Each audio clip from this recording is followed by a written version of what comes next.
Call the June regular meeting to order.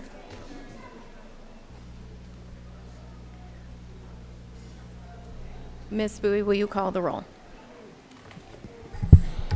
Good afternoon. Melissa Here. Josie Barnhart, Here. Pat Bradford, I can't hear you, Crystal, but I'm here. Judy also Justice,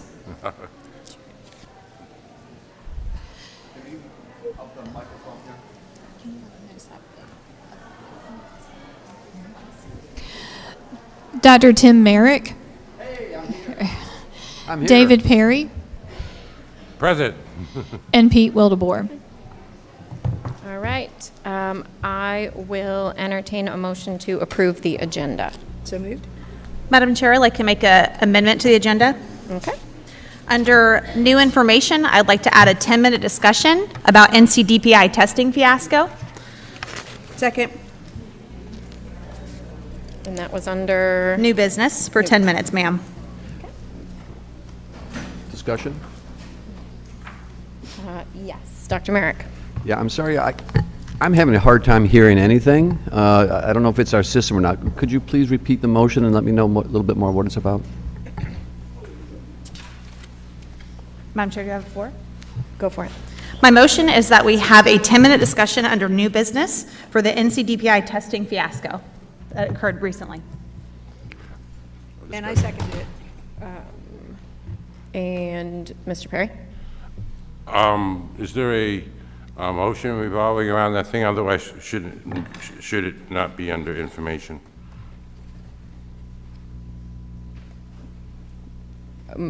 Ms. Barnhart, go ahead. I think that we should have some leverage. The superintendent sent a letter to Superintendent Mo Green, and I intend to make a motion of endorsement and support of that letter, and I'd like for the board to consider that as well. So yes, sir. Okay, thank you. Ms. Bradford and then Ms. Justice. Point of information, has the letter been sent, or are we approving that tonight? Dr. Barnes? Yes, I spoke with him on the phone, and I sent the letter Saturday or Okay, Sunday. thank you. This weekend. Okay. Ms. Justice? Okay, by the way, thank you very much. Your mic. Is your mic on? My personal opinion, Dr. Barnes, you handled the whole situation very well, considering the circumstances. We've got an awful lot to cover. People are always complaining about we don't have enough time. The letter's been sent. There's been plenty of discussion in the media. We can hash it out here like everybody else is across the state, or we can move forward. My main concern is testing itself, and that is a whole totally different discussion that I think we do need to take up at some point.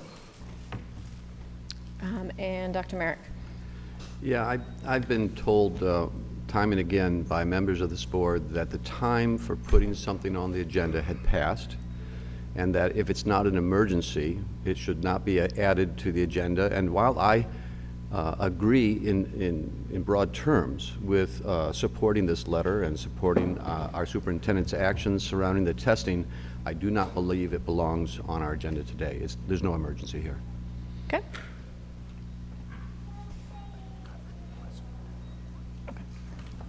All right. With no other discussion, Ms. Bowie, will you call the roll? Ms. Bradford, Yes. Dr. Merrick, No. Ms. Mason, Yes. Ms. Barnhart, Yes. Ms. Justice, No? and Mr. Perry. Yes. All right. That Madam Chair? passes. Ms. Bradford? I would like to amend the agenda to remove an item Okay. and to put it under, it's in information now, and it's on decorum, and with Member Wildeboer out sick, I feel like we should postpone that to the agenda review at the end of this month, and we could put it under old business, and that is my motion. I'll second that motion. All right. Any discussion? And that is to remove the decorum discussion and put it on the agenda review at the end of this month. All right. All those in favor signify by saying aye. Aye. Any opposed? That passes 6-0. All right, I will, Dr. Merrick. I would like to move to add to the agenda a discussion around the text around the book Stamped to be used in our curriculum based on the fact that more than 2 months ago, we moved to have it be put on the agenda, and it was seconded, and according to policy, it needs to be on our agenda, and yet has not been added to our agenda. Okay, is there a second? Second. Okay, discussion? Ms. Barnhart, and then Ms. Justice. I'd love to know what the emergency is to add this to tonight's agenda. Ms. Justice? It's long overdue. We have a teacher, or our teachers that would possibly like to use it in the proper manner that it was originally used in our classroom, according to many sources. And not only that, I did ask for this months ago. This was over a year ago that this was supposed to have been resolved, and it hasn't. And it only was actually worked on, anybody did anything about it when I put it on the agenda. Then suddenly it was sent to a curriculum committee that hasn't even, I'm not even sure if it's formed yet, without having any input from us. We need to know what's going on. We need to know when this curriculum meeting is happening. In fact, we're having a lot of problems as far as meetings go with certain committees that are completely confusing to me, but this is something that needs to be done. The public's been concerned about it, and it's not fair to our public to let it hanging there without any information, at least about when it's going to go to the curriculum committee, when the curriculum committee is meeting, and what the criteria is for its being approved, this alternative course. Ms. Bradford? Madam Chair, I would have the staff confirm, but that meeting is scheduled for June 30. Thank you. Am I correct? That is correct. I'm correct. Good. Yes. Thank you. Dr. Merrick? I'd like to answer my colleagues' concerns about an emergency. And I feel that if our board is not willing to follow its own policies, then that becomes an emergency. Who are we as a board if we will not follow our own policies? So, yeah, I do believe it's critically important. But I'd also like to add on to this conversation, in case it does not pass, that we had a real difficulty at our agenda review meeting when we were told that there had been a unilateral decision to send it to the curriculum committee. Now, there was never a meeting where it was announced. It was never moved to send it to committee. It was never seconded. It was never voted upon to send it to curriculum. And the reason I have a hard time sending it to curriculum, because curriculum is not a board committee. Curriculum is an advisory committee. There's only one board member on it. Nope. And that seems like a very funny way to have a discussion about a banned book. Thank you. Just for clarity, there is not only one member. We voted at least 1 month ago to add 2 additional members, so there are 3 members on the curriculum committee from the school board. I'm going to go to Mr. Perry because he hasn't had an opportunity to speak, and then Ms. Barnhart. Thank you. Like I've said before, I believe according to our policy, perhaps it should have been put on earlier, but at this point, it is, since our meeting is for curriculum, I do believe at the same time that the curriculum committee is the best place to start this conversation about the stamp book, considering that that's less than, it's within our calendar month here in June. I don't see what the urgency is. It's certainly not going to be implemented anytime before the end of this school year. I mean, our school year's ending. So, so as long as the curriculum committee can get on to it fast and make a recommendation to us, we can get it prepped for, if approved, it can be prepped for use for the next school year. So I don't see what the urgency is. Ms. Barnhart? I echo my colleague's sentiment to my right. I also will add, it came forth to the entire board during an agenda review where we voted to say the appropriate metric was to go to curriculum committee. So it is not accurate information on the dais to say up here that we did not discuss this. As a board, we voted, majority voted to send it to curriculum committee. Thank you, Madam Chair. Ms. Justice? Yeah, point of clarification. I thought we voted that there were going to be 2 members on the curriculum committee. There was a big discussion. We said 2 to 3. 2 or 3.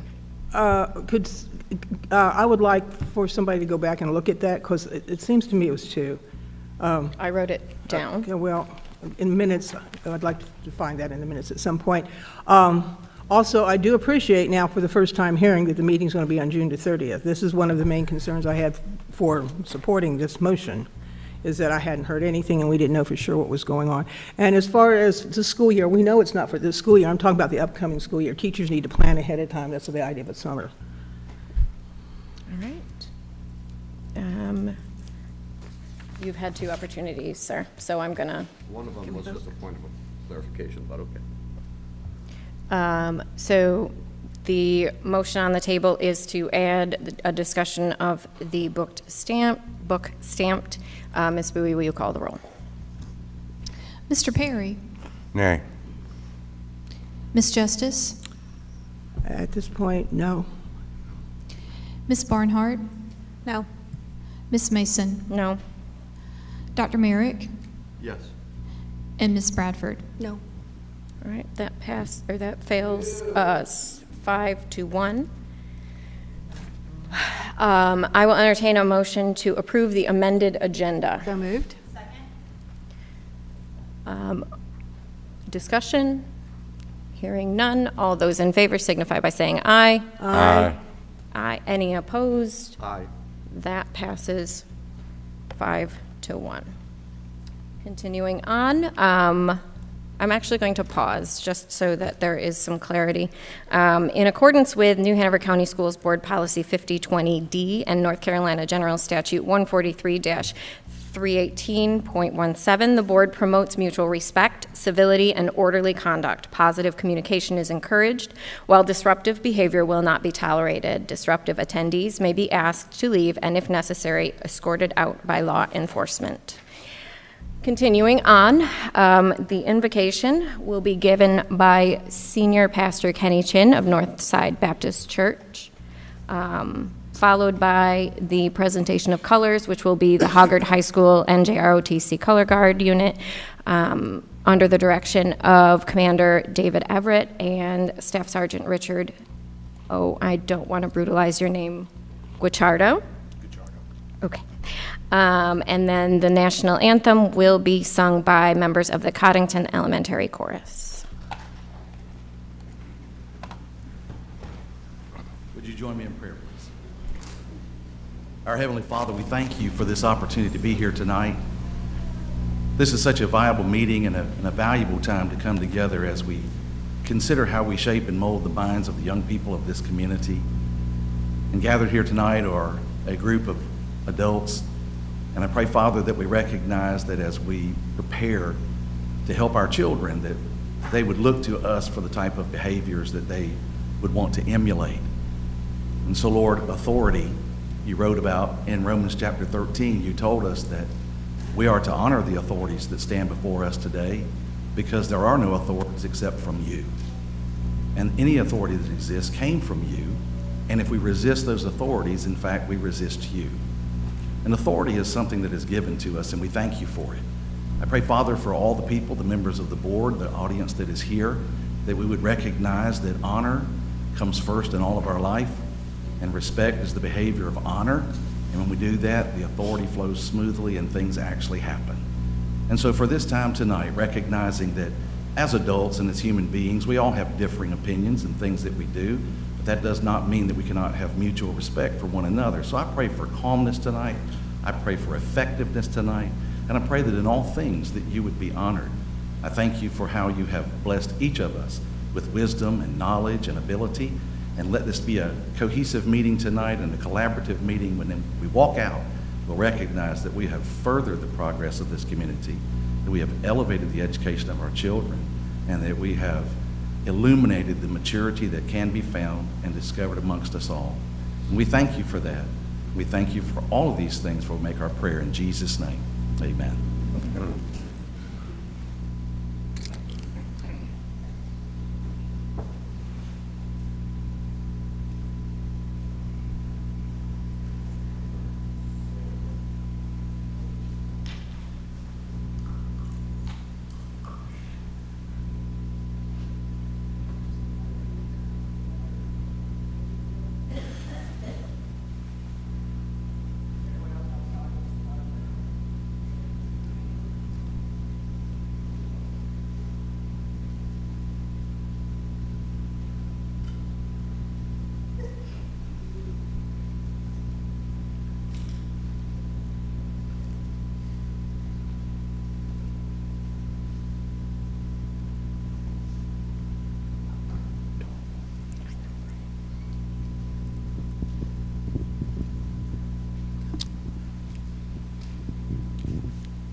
Can you see by the dawn's early light what so proudly we hailed at the twilight's last gleaming, whose bright stripes and bright stars through the perilous fight o'er the ramparts we watched were so gallantly streaming, and the rockets' reckless, the bombs bursting in air, gave proof through the night that our flag was still there.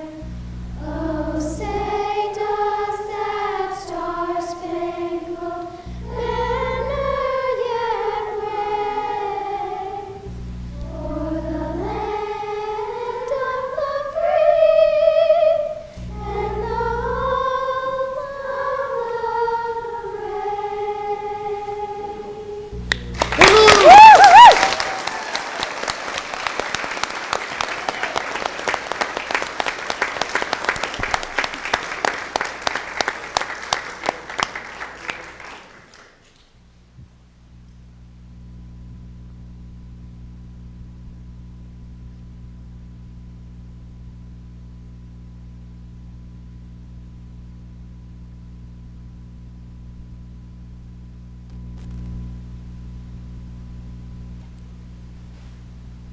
Pledge allegiance to the flag of the United States of America and to the republic for which it stands, one nation, under God, indivisible, with liberty and justice for all.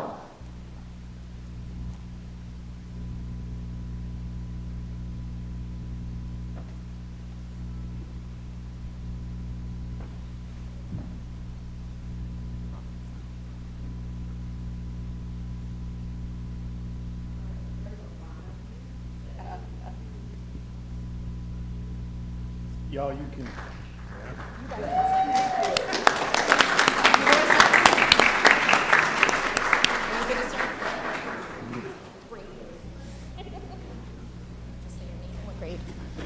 My name is Casey. I'm in 4th grade, and I'm 10. My name is Elise, and I'm 10, and I'm in 4th grade. My name is Sutton Page, and I'm in grade 4, and I'm 10 years old. My name is Waylon. I'm in 5th grade, and I'm 11 years old. My name's Sayla. I'm in 4th grade, and I'm 10 years old. My name's Savannah, and I'm in 4th grade, and I'm 9 years old. My name is Harper, and I'm in the 4th grade, and I'm 10 years old. My name is Tilly. I'm in the 4th grade, and I'm 9 years old. My name is Phelan. I'm in the 4th grade, and I'm 10 years old. My name's Hadley. I'm in 4th grade, and I'm 10 years old. I'm Olivia. I'm in 4th grade, and I'm 9. My name is Austin, and I'm 10 years old. I'm in 4th grade. I'm Alexandria. I'm in 4th grade, and I'm 9 years old. My name is Cameron. I'm in 4th grade, and I am 10 years old. My name is Claire. I'm 10 years old, and I'm in 4th grade. My name's Abby. I'm in 4th grade, and I'm 10 years old. My name's Khaleesi. I'm in 5th grade, and I'm 11 years old. My name's Alexis. I'm in 5th grade, and I'm 11. My name is Nina. I'm 10 years old, and I'm in 4th grade. My name is Braden, and I'm 10 years old, and I'm in 4th grade. My name is Sam. I am in 5th grade, and I'm 11 years old. My name is Izzy, and I'm 11 years old, and I'm in 5th grade. My name is Anna, and I'm in 4th grade and 10 years old. My name is Cecilia. I'm in 4th grade, and I'm 10 years old. My name is Gabby. I'm 10 years old, and I'm in 5th grade.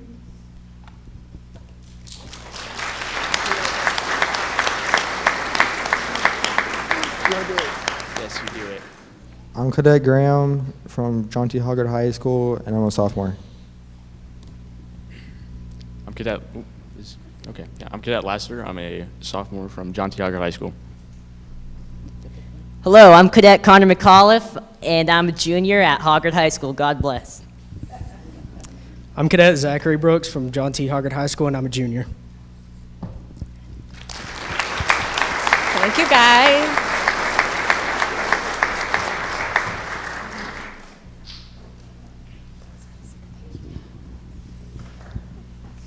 Go Cougars.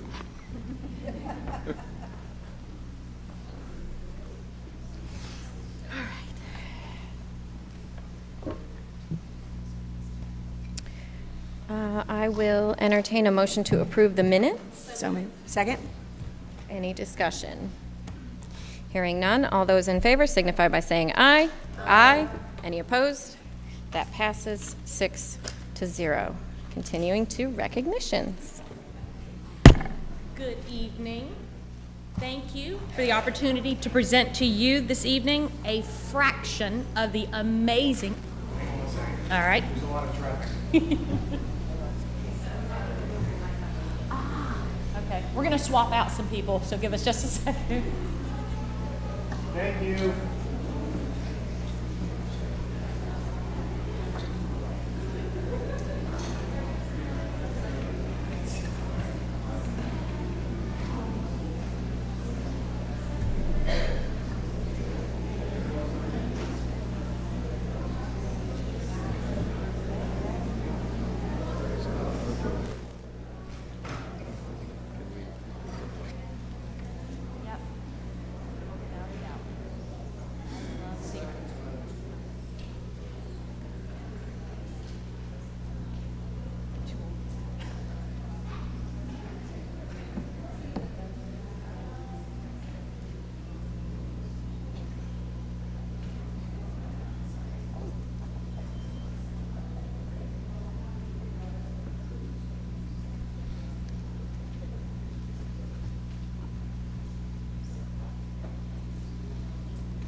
And just, if you're standing in the back, if you could find a seat, that would be greatly appreciated. There's seats up here that are available, but we need everybody sitting.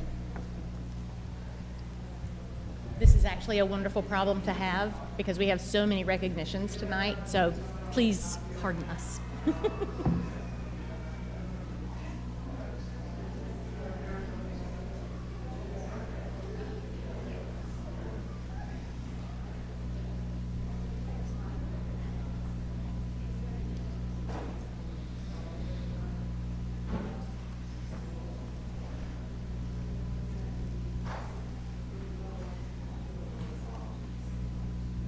Here we go.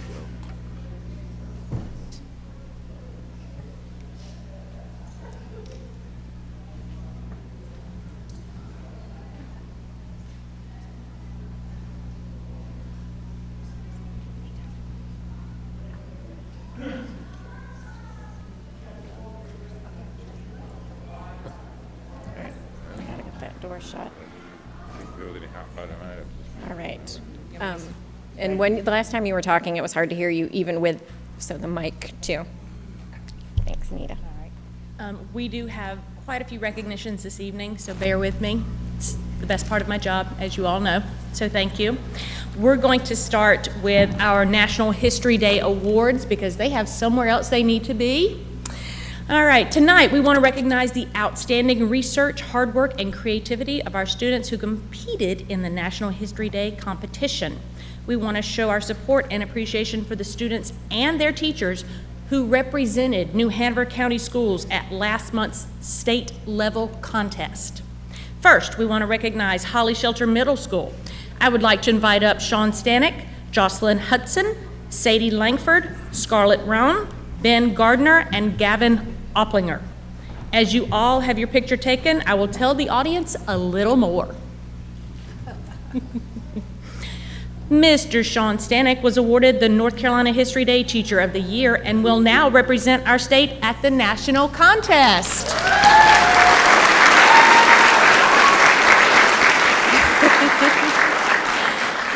Jocelyn Hudson won first place in the junior individual documentary category.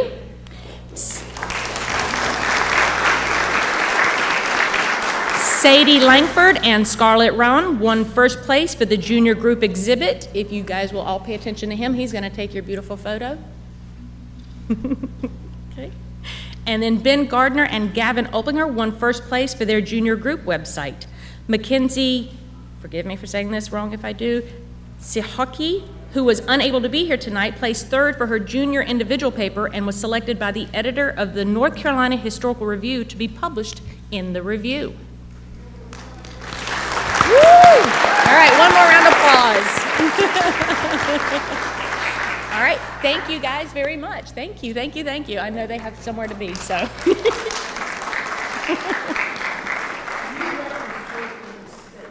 Yes. Yes. Yes. All right, so next we have the International School at Gregory. Abigail Blair and Lila Varnum, please come on down.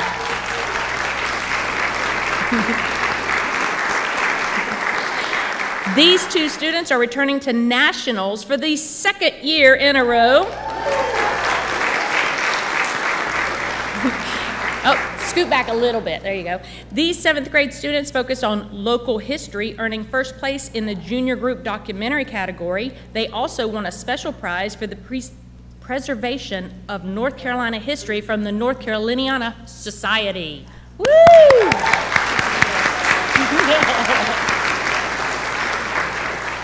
All right, next, please welcome Olivia Stetler from Wilmington Early College High School.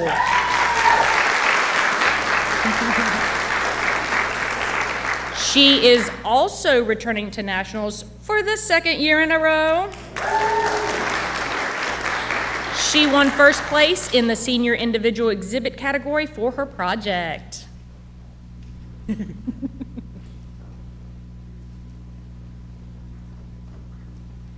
Another round of applause. Finally, we want to celebrate Isaac Bear Early College High School. Please welcome Lily Atwill, Anna Stow, Kaylee Grace Moody, Valeria Valdieri, and Ainsley Tryon.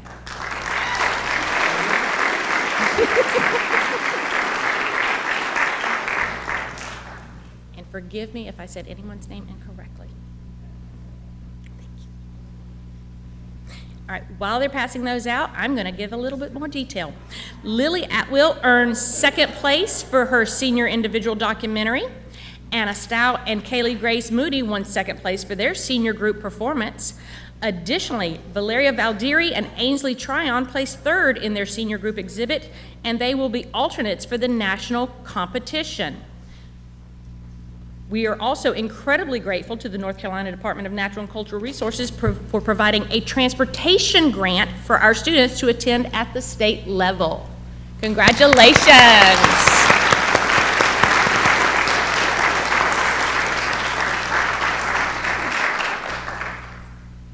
And next, we're going to move on to our Purple Star Awards. We will celebrate our Purple Star Awards with a special designation given to schools that demonstrate a strong commitment to supporting military-connected students and their families. These students often experience unique challenges, such as frequent relocations and parental deployments. The award recognizes schools that go above and beyond to help these students transition smoothly and thrive. I'd like to invite up Mr. Howard Lattimore, state-level military consultant from the Office of Career and Technical Education at the NC Department of Public Instruction.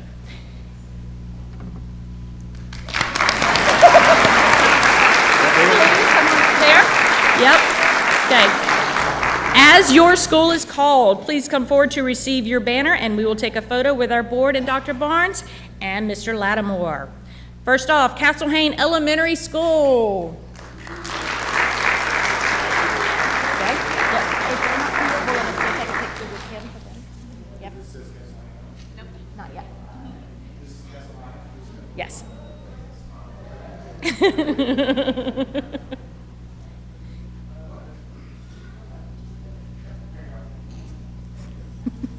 Smile and wave. All right. Next is Dr. John Coddington Elementary School.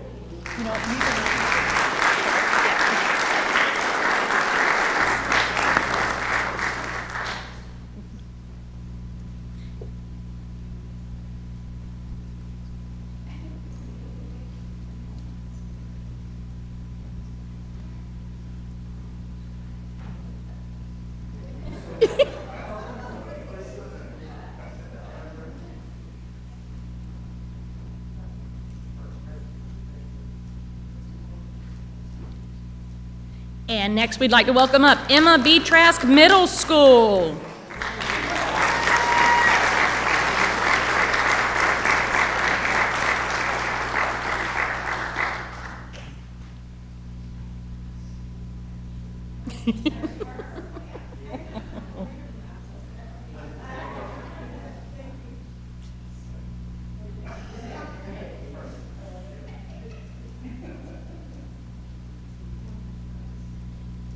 And next, we will have Emsley A. Laney High School.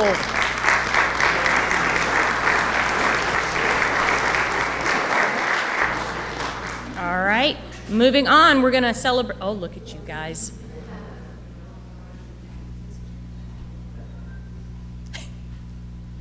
While they're having a moment, we'll move on to Ashley High School, where all of this got started. This will be Ashley's second year with this designation. Come on down.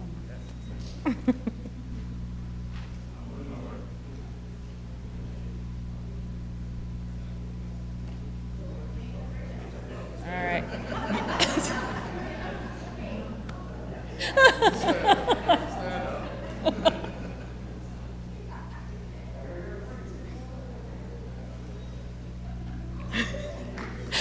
All right, Forest Hills Global Elementary. Forest Hills, come on down.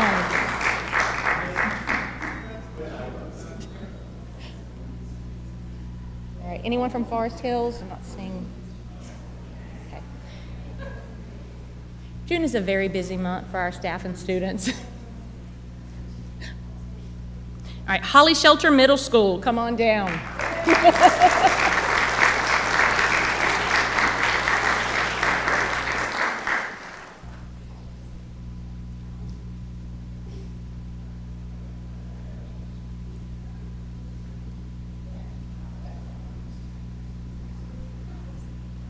If you can see him, he can see you.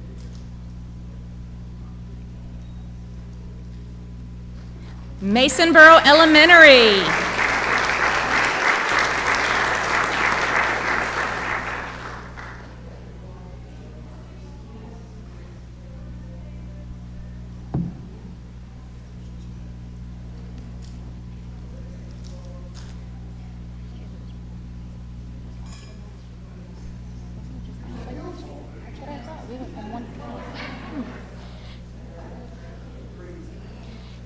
Next, we have Noble Middle School.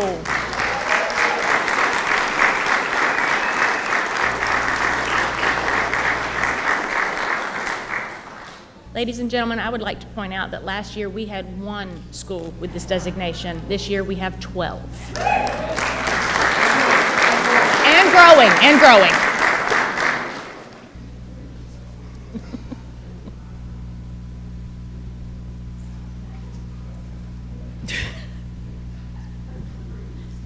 And Murrayville Elementary, come on down, you're next.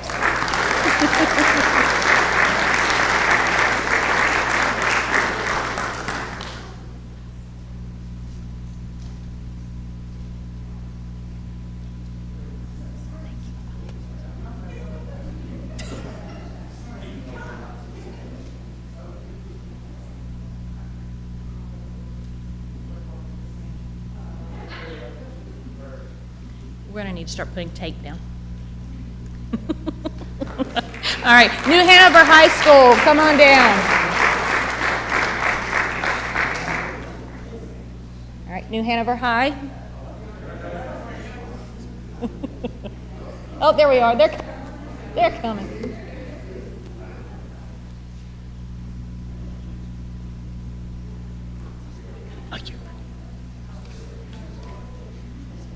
You should be in the picture.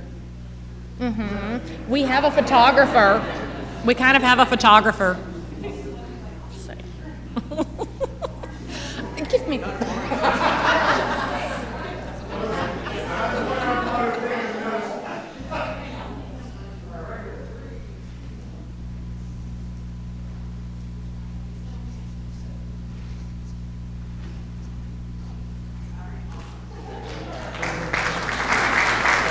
And next we have CTEC, Southeast Area Technical High School. Come on down.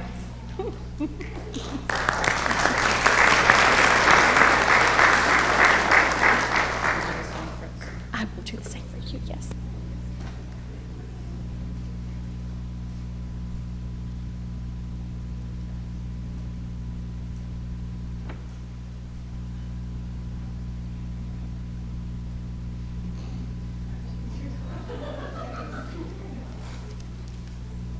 I told you I have fun up here, I'm sorry. All right, we're gonna move on. That was it. All right, please join us in congratulating the Hoggard High School track and field team for winning the NCHSAA 4A State Championship for the 4x800 meter relay. Woo! Welcome to the stage. Riley Kazaya, Elliot Johnson, Aiden Schroeder, and William Holmes. They each ran their leg of the race in under 2 minutes, breaking their school record by almost 8 seconds. We are thankful for their supportive coaches, Alex Boggs and Rhonda Shalowski. Did I say that? Shalowski? Okay, sorry. As well as the family, staff, and athletic trainers who prepared this team for success. Nicely done. Woo! All right, next, Miss Isabel Garcia from Isaac Beverly College High School. After earning second place in biology at the North Carolina Science and Engineering Fair, oh, it gets better. She went on to advance to the Regeneron International Science and Engineering Fair, where she earned the third place grand award in the microbiology category.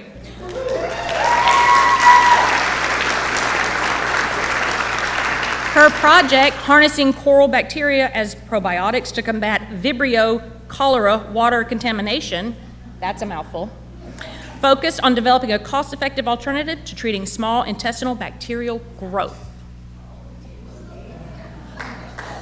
Woo! Oh.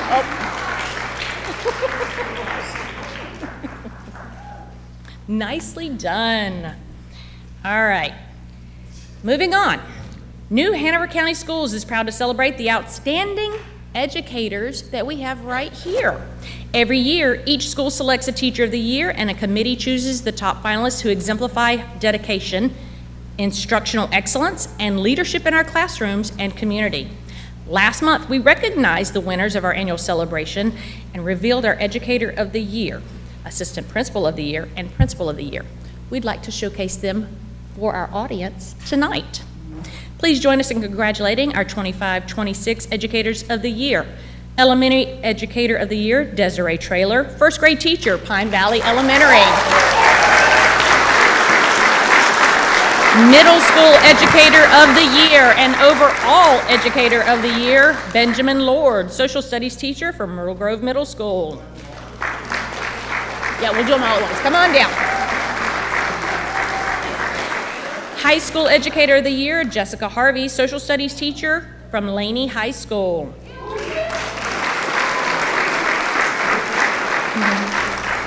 Assistant Principal of the Year, Alicia Chapman from Holly Shelter Middle School.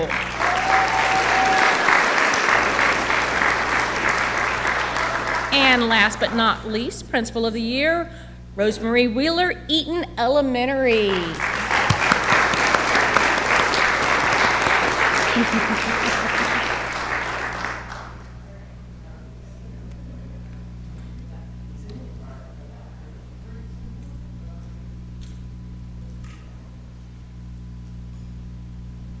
Thank you. Woo! All right. I am excited to stand here to celebrate and highlight a group that constantly promotes, highlights, and celebrates students and staff from across our district. It is my honor and privilege to inform you that the North Carolina School Public Relations Association has honored New Hanover counties for excellence in communications with 8 Blue Ribbon Awards. Please welcome to the stage Chase Fulton, who won 2 gold and 3 silver awards for photography, Kevin Hubbard, who won a gold award for electronic media, and Elizabeth Phelps, who won a gold award for digital media engagement. Please bear with me because I'm going to take the photo.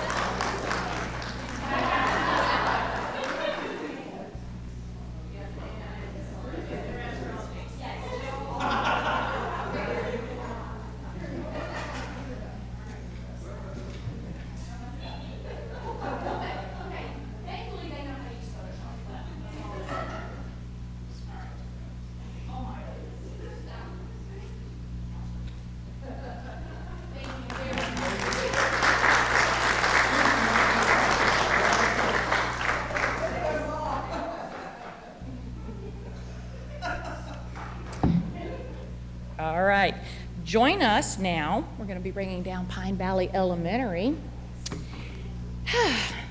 This recent month, Pine Valley Elementary School won a $10,000 grant from Prodigy National Cup.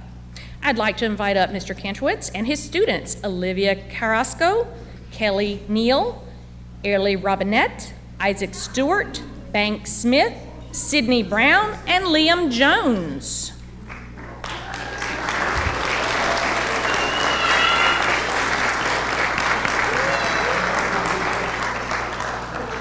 Their school came in 4th place in the United States.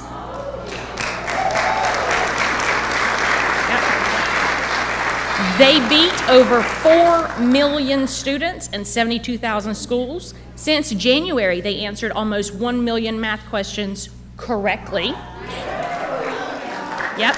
And in the 2 weeks of the national competition, they answered a little over 525,000 problems correctly. Yes. Mr. Norris's class from May 1st to the 14th alone answered a little over 155,000 correct. Banks Smith, raise your hand. He answered 17,603 correctly during those 2 weeks. All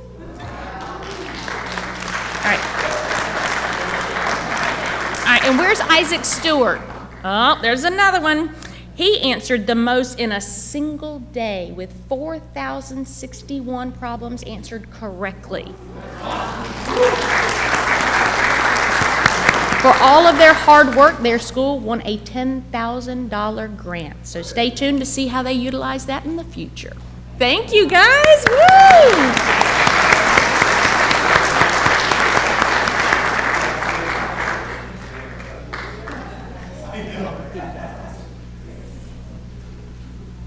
If you scroll to the bottom, sir, you will see something that I'm going to cue up in just a second. It will say video.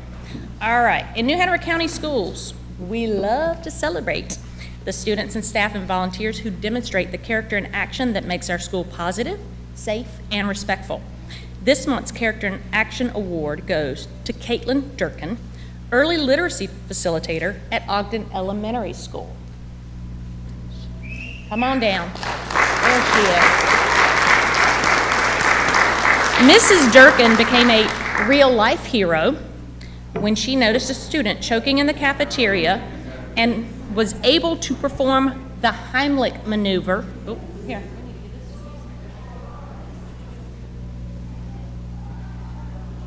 She performed the Heimlich maneuver to save his life. Thanks to her calm and quick action, the student is safe and healthy. We are so grateful for all the ways Ms. Durkin makes an impact, and we especially thankful for the character she showed in this crisis. And now I'd like to direct your attention to the screens for a video.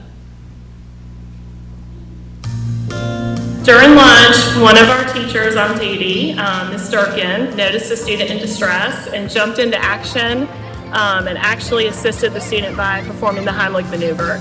The student was choking on a slice of pizza, and she is a well-loved member of our staff and always a hero in the eyes of our students. So this definitely just solidified the fact that she is indeed a superwoman, and we're so proud to have her as a Stingray at Ogden Elementary. Ms. Durkin, we talk a lot about how we change kids' lives, but you saved one's life. And I think that's a huge accomplishment that we just cannot measure. And so we just wanted to come here and forward you something and tell you that this is what character in action looks like. This is what being good people is about. School's not just about learning, it's about learning how to do the right things. And we just appreciate you so much for your speedy action. Thank you so much. I really appreciate it. Yeah, so this is for you. Let's all give her a big hand.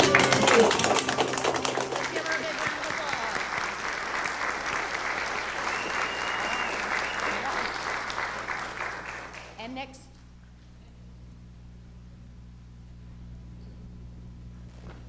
Okay, to add to the list of wonderful recognitions, I'd like to ask Miss Natalie Soko and her principal, Miss Deanna Leak, to come forward.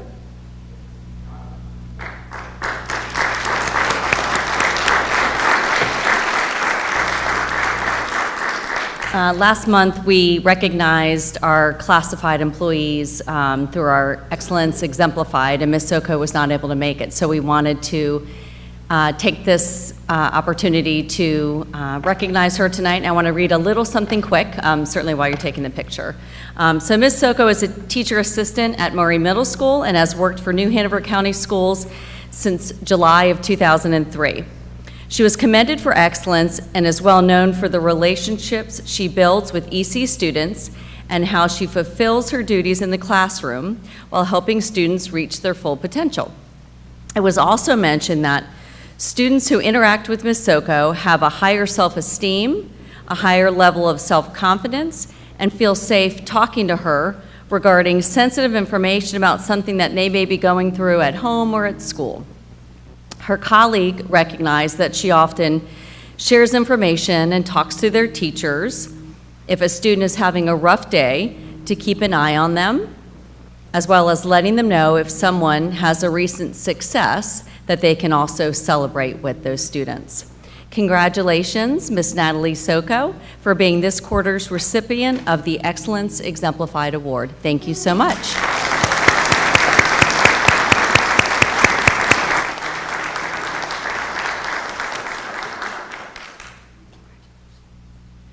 And that's all for recognitions. If you guys want to sit down, I'm just going to do some administrative introductions.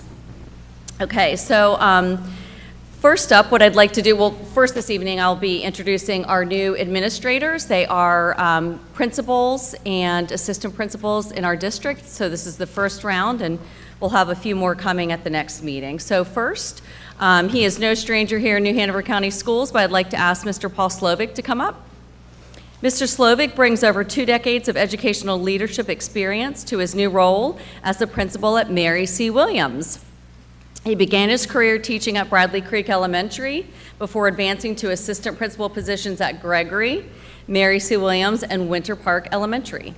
Since 2014, he has served as principal. He served as principal at Winter Park Elementary and Porter's Neck, demonstrating consistent commitment to student success and educational excellence throughout his progressive career in school leadership.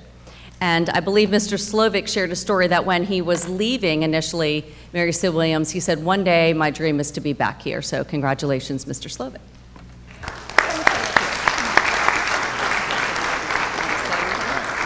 Thanks. Thank you so much. I didn't know I was coming up here. I would just like to say that I'm so proud to work alongside the staff at Porter's Neck Elementary School for the last 4 years. It's been a wonderful opportunity, and I'm thrilled that I have the opportunity now to lead at Mary C. Williams. So thank you so much. Miss Jill Larson. Come on up.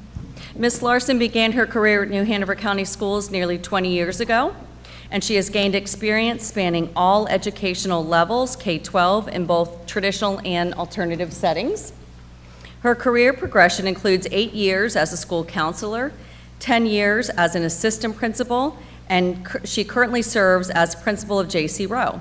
Her extensive work in Title I schools and diverse educational environments has shaped her commitment to servant leadership and creating equitable opportunities for all students to succeed. Jill will begin the 25-26 school year as the principal at John J. Blair Elementary School. Congratulations.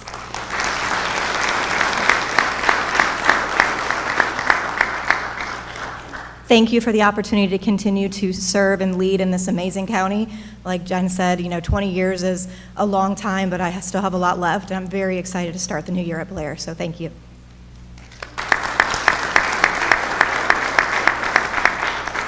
Michelle Cornegie.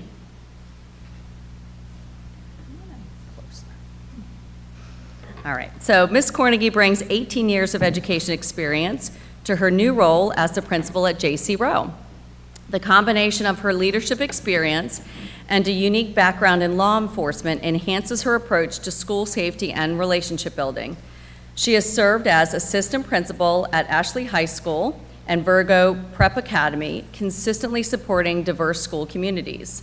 Now stepping into her role as principal of J.C. Rowe Alternative School, she is passionate about leading with purpose and compassion while creating a safe, supportive environment where students and staff can thrive. Congratulations.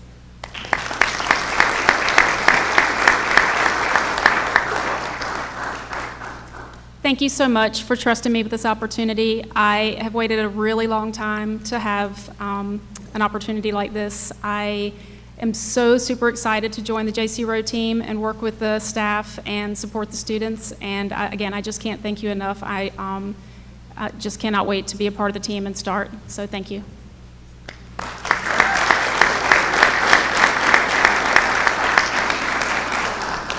Miss Elizabeth Jones.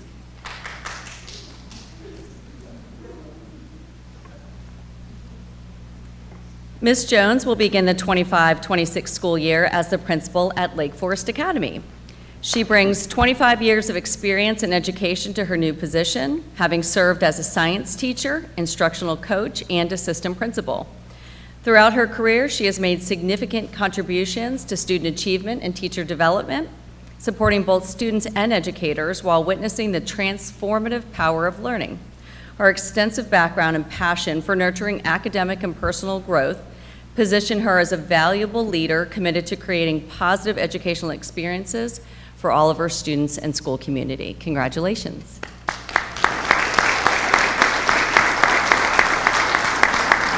I brought my girls with me. This is Eliza. She goes to Bellamy, and Savannah goes to Myrtle Grove. And just shout out to those amazing schools. And I'm just super excited. I've been at Lake Forest. It's an amazing place with an incredible staff and incredible students, and I'm so glad to be able to lead there now. Thank you so much.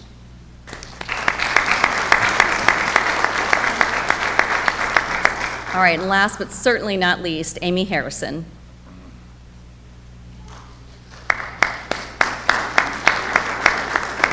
With a strong commitment to supporting diverse learners, Amy Harrison has 11 years of experience with New Hanover County Schools, with experience in both general and special education. She holds a bachelor's degree in elementary education from UNC Wilmington and a master's in school administration from UNC Pembroke. Beginning the 25-26 school year as the assistant principal at John J. Blair Elementary School, her diverse teaching background and administrative preparation position her well to support the school community and contribute to student success. Congratulations. Thank you guys for this opportunity. I'm so excited to work with the families and the staff and students at Blair this coming school year.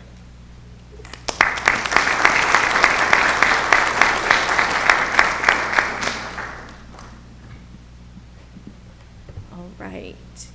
Continuing on, we have teacher voice, and we have the distinct privilege to hear from the transition program for young adults, the whole team. Well, not the whole team, but a large portion of the team.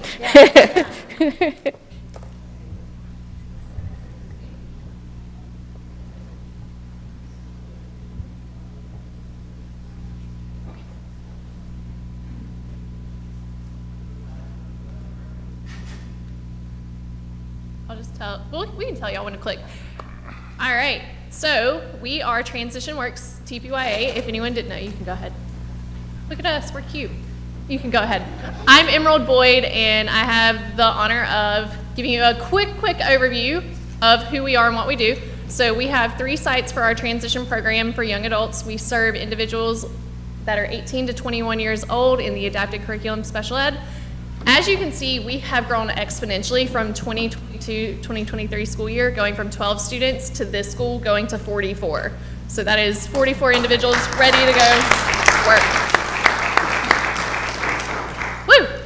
Our focus is self-advocacy, self-determination, independent daily living skills, and most importantly, employment readiness. All right.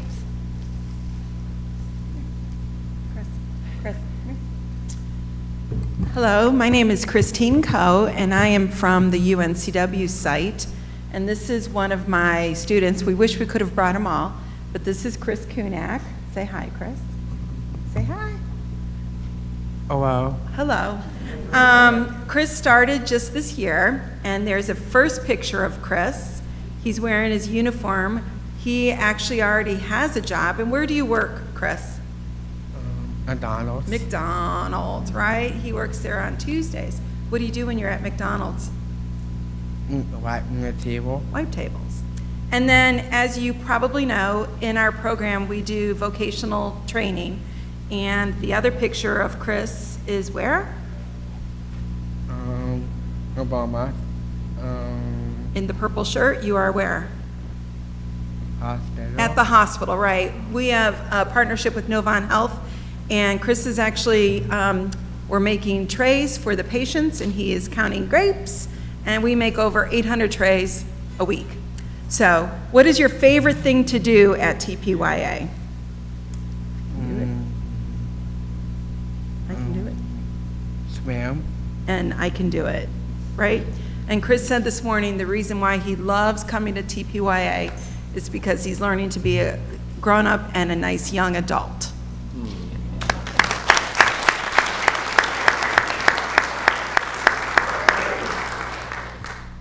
Hi, my name is Micah Bigham, and I am one of the TPY teachers at the Cape Fear site, Cape Fear Community College location. And this is my amazing student, Bobby. Hello, I'm Bobby. Bobby has been in the program for 1 year, and he is already gainfully employed. Where do you work? Fenno 5. And what do you do at Fenner Drives? Build stuff. Build things, okay. So throughout the year, we've also worked at other site locations. What was your favorite work site location? Going wide. Okay, and you love Special Petals? Also bio. Right, what do you do at Special Petals? Build. Hop. Build bike. Right, and what's your dream job? Open bike though. Open a bike shop, so that is Right. perfect for you, right? Mhm. Well, we work hard, but we play harder, right? We do Yeah. a lot of fun things. So what was your favorite community-based site? Going wide. Going to the Y, yeah, Mr. Nate's pretty cool there, right? Yeah. No. I go and work out. Yep, he's got to get bigger and stronger, yeah. So what do you want to get out of being at TPYA? Like, why do you love going there? Fun. Fun, and you're a great leader, right? Yeah. Yeah, good job.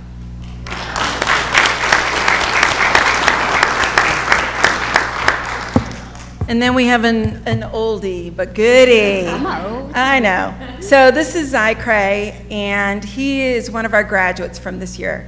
And you were in the program how many years? 4 years. 4 years.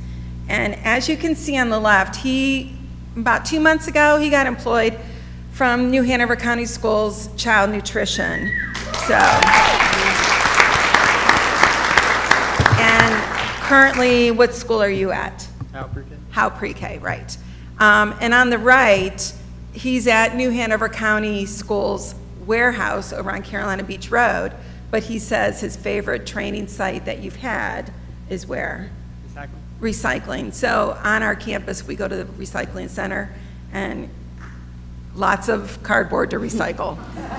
So his favorite community-based activity is what? The Y. Everybody loves the Y. And what did you learn, or why did you like Transition Works TPYA? Live on my own. To live on his own, be independent. We're getting there, right? All right.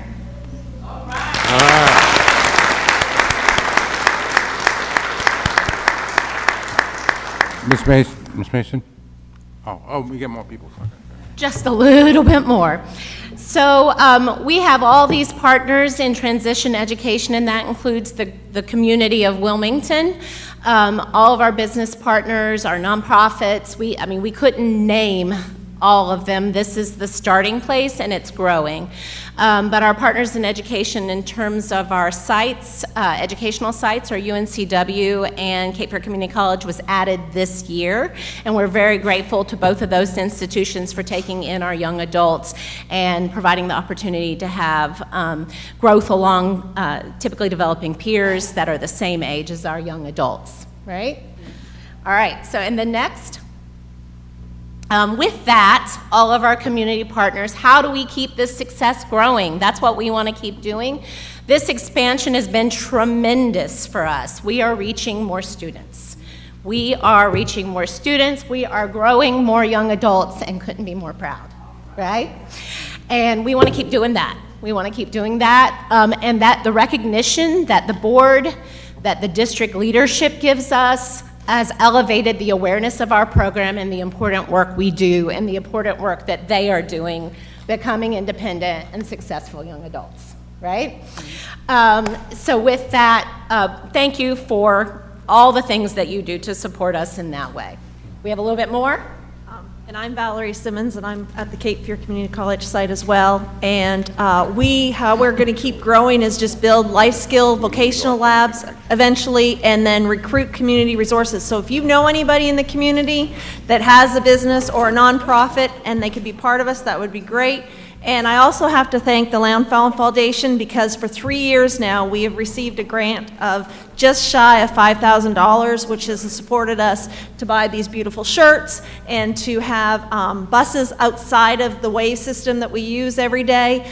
So when we can't get to Curry Beach to do the disability fishing tournament that we did, Landfall Foundation supported us with that. So if you know any other funding sources that could keep us growing and keep us going, that would be great. And to build on that, we're going to continue to build life skills, vocational labs, life skill labs. We are going to use every resource we can find to continue to expand the program and reach as many students as we can. And Chris has some closing words for you. So we are so thankful for the Board of Ed members and the senior leadership who were able to come to our graduation. It's one of our most special days of the year, but we would love for you all to come visit us anytime in any of our classrooms out in the community to take a 10-second selfless moment. I'm retiring this year. 10 years ago, I came down here. I was an administrator in post-secondary, and I landed into EC. Never did EC in my life. These are now my people. The inspiration is insurmountable. We would love to share their love, their desire to please us and to make us happy. Every day is incredible, every day. And we would love to see you. We would love you anywhere. So come visit us. Well, before you go anywhere, we want to do a picture with you guys. Come on up here, guys.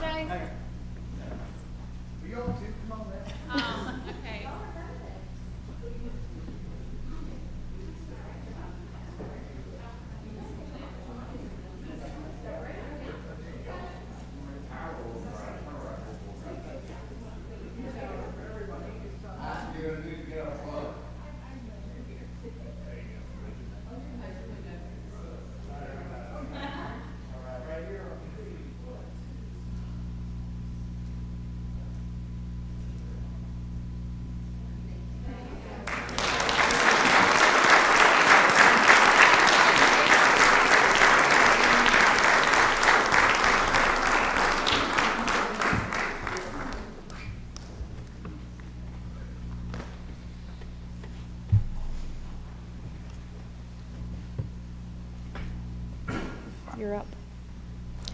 Superintendent's report. Thank you so much. Good evening, everybody. At last night's County Commissioner meeting, we shared our appreciation for the currently approved funding from the county at $103 million in operating funds, $2 million for pre-K, $2.6 million in capital, and again, ongoing support for the things that are not in our operating budget, such as school nurses, SROs, mental health counselors, and family support specialists. We also emphasized about our 42 school specialist positions that we've been looking for that remain essential to student success. We've also submitted a request to the New Hanover County Endowment and continue advocating for updated funding formulas that reflect the evolving needs of today's students. So thanks to this strong partnership with the Wilmington Chamber of Commerce, all 1,758 of our 7th grade students participated in the Career Leadership Development Academy, CLDA, this year. We did 172 industry field trips. Students explored a wide range of local career paths while building leadership and presentation skills. The program culminated in a chamber-led district-wide showcase. Winners were awarded prizes, including cash awards and travel vouchers. And we are grateful to this community and the Wilmington Chamber for their continued leadership and commitment to workforce development and student success. Now, we're also proud to be named a Financial Aid Champion District by the College Foundation of North Carolina, and this is important. Through strong partnerships with CFCC, UNCW, NC Works, and military reps, we hosted FAFSA nights across the district, offering vital support to students and families. Our counselors and college advisors leading the way in making higher education accessible for all. New Hanover County also applied for the CFNC Financial Aid Champion designation, recognizing schools that implement best practices in supporting financial aid completion. This reflects NHCS's commitment to ensuring all students have access to higher education. And this is an area that we were behind the state average last year, and now we are one of their financial aid champions, so that's great news. Right? Bus stop planning. For 2025-2026, we're already planning for next year, folks. Current riders will roll forward, but new riders, those with address changes or special requests, must meet posted deadlines. All transportation forms must be renewed annually, and I encourage families to visit our website or check the QR code in the handout at the back table for more information. I want to shout out Laney baseball team and the Ashley women's soccer team for heading to the state championship. We're proud of all of you. Our summer library program is detailed in the handouts provided. Summer meals are currently listed on the Child Nutrition's social media sites, and traditional high school graduations are scheduled this weekend. We're watching the weather, folks, and we will communicate with families as needed, but prayers are appreciated. All right, so this was mentioned earlier. Let me make sure I address the statewide testing disruptions that we experienced on the morning of May 28th. Like many districts across North Carolina, our students, particularly in grades 3 through 8, were in the middle of state-mandated testing assessments when the testing platform failed at the state level, affecting 120,000 students. Many were forced to stop mid-exam, and despite every effort to resume, persistent issues led me to make the difficult decision to suspend testing district-wide for the rest of the day. I feel like it was the right decision. Our students deserve a calm, focused environment to demonstrate what they've learned, not one filled with frustration, stress, and uncertainty. These tests carry serious implications, not just for students, but for our school's performance grades and teacher and principal bonuses. Our testing department carried an immense load in the aftermath. To reinstate testing the next day, our staff had to issue over 7,200 individual test tickets, which quickly became a massive manual task that took hours. They did a phenomenal job, and I can't say enough about great things about how professionally they handled that situation. So I've written to the state superintendent, and I'm requesting 4 things. 1, that impacted districts should not be penalized in performance grades. Educators should not be penalized in bonus and growth calculations. That additional support and resources be provided for test makeups, and that transparent communication should be shared statewide to help restore confidence in the testing system. Now, I will tell you, I did say if it negatively affects them. So if it helped us, I'm cool with that. But this was in case it negatively affected us. I think it's important there are 3 things that get lifted up in this situation. 1, the resiliency of our students in a difficult situation. The amazing ability of our teachers and our administration to pivot and adapt on the fly, and the Herculean effort of our testing department and their willingness to make sure that kids got put first. As superintendent, test scores have to matter to me because the system's set up that way. But I want to make it clear that though what I care about is kids, staff, and families. They deserve the credit for all this situation. I have never been more proud to have the privilege of serving as superintendent as I did last week to watch them do that. As we close out the year, I want to thank our incredible staff, students, and families. Despite the challenges we've had, your commitment and resilience have carried us through. Testing is wrapping up, celebrations are underway, and we're looking ahead to graduation this weekend in a strong finish. And I think I can speak for all educators nationwide as I say to parents, tag, you're it. Thank you. Thank you, Dr. Barnes. A lot of people have stolen my thunder, so. Sorry. It wasn't just you. So as the school year draws to a close, we find ourselves entering a time of celebration and reflection. We've all journeyed through another year, one filled with growth, challenges, achievements, and countless moments that have shaped us. For some, this may have been the smoothest year yet. For others, it may have posted significant hurdles. Regardless of where you fall on that spectrum, whether you're a student, staff member, teacher, administrator, or parent, I want to extend a heartfelt thank you for your unwavering commitment and contributions. Each of you plays a vital role in making our district stronger and more successful. As board members, we've had the privilege of beginning our graduation season by attending ceremonies across our early colleges and special programs. It's truly inspiring to witness the accomplishments of our students. Whether their next steps include college, joining the workforce, or military service, we celebrate each unique journey and take pride in their determination and achievements. I just wanted to take a moment to highlight a couple of the programs that have already been highlighted tonight. The transition program for young adults. It's one that is close to my heart. It's a remarkable program, and they talked about what it focuses on, preparing our kids for life and work within our community, and teaching them practical skills, creating real-world opportunities, and it helps students explore and attain meaningful employment. And at the graduation was when we first heard about that student that is employed in our district. What a powerful testament to the dedication of the teachers, assistants, families, and most importantly, the students involved. This is exactly the kind of success that reminds us why programs like TPYA are so vital. And then the Career Leadership Development Academy, another standout initiative, which Dr. Barnes talked about, the end of year showcase. So over the course of the school year, all 7th grade students, my youngest was one of them, so he had the opportunity to visit various local businesses, gaining insight into the range of career paths available in our community.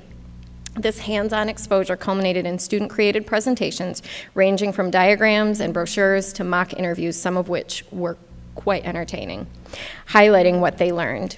Some students even left with money that they won in savings accounts, but all of them walked away with a broader, more informed perspective of the world of work and their potential place in it. And as we approach the final days of the school year for our traditional schools, we also look ahead to a well-deserved break. Let's not forget to pause, take a deep breath, and acknowledge all that we've accomplished together. The work of education is never truly finished, but in the moments of rest, we regain the energy to keep moving forward. Thank you again for your dedication, your passion, and your belief in our students. We are grateful for all you've done this year, and we look forward to what we will achieve together in the months ahead.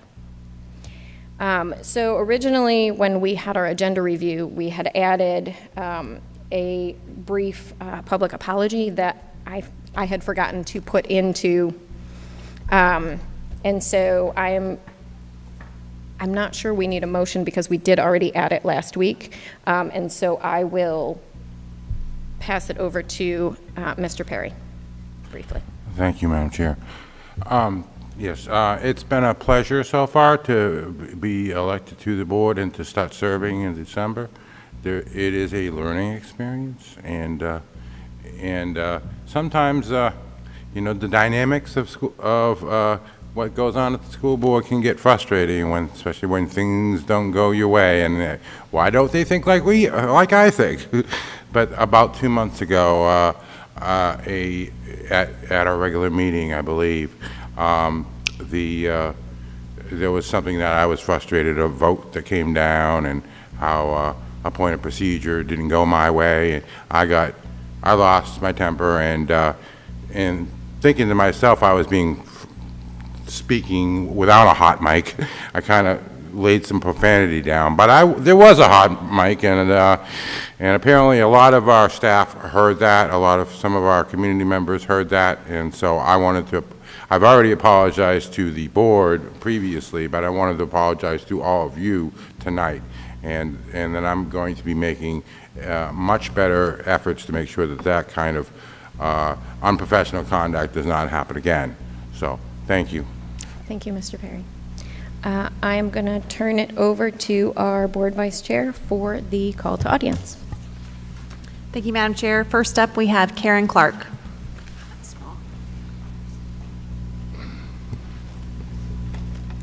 Good evening, Dr. Barnes and Board.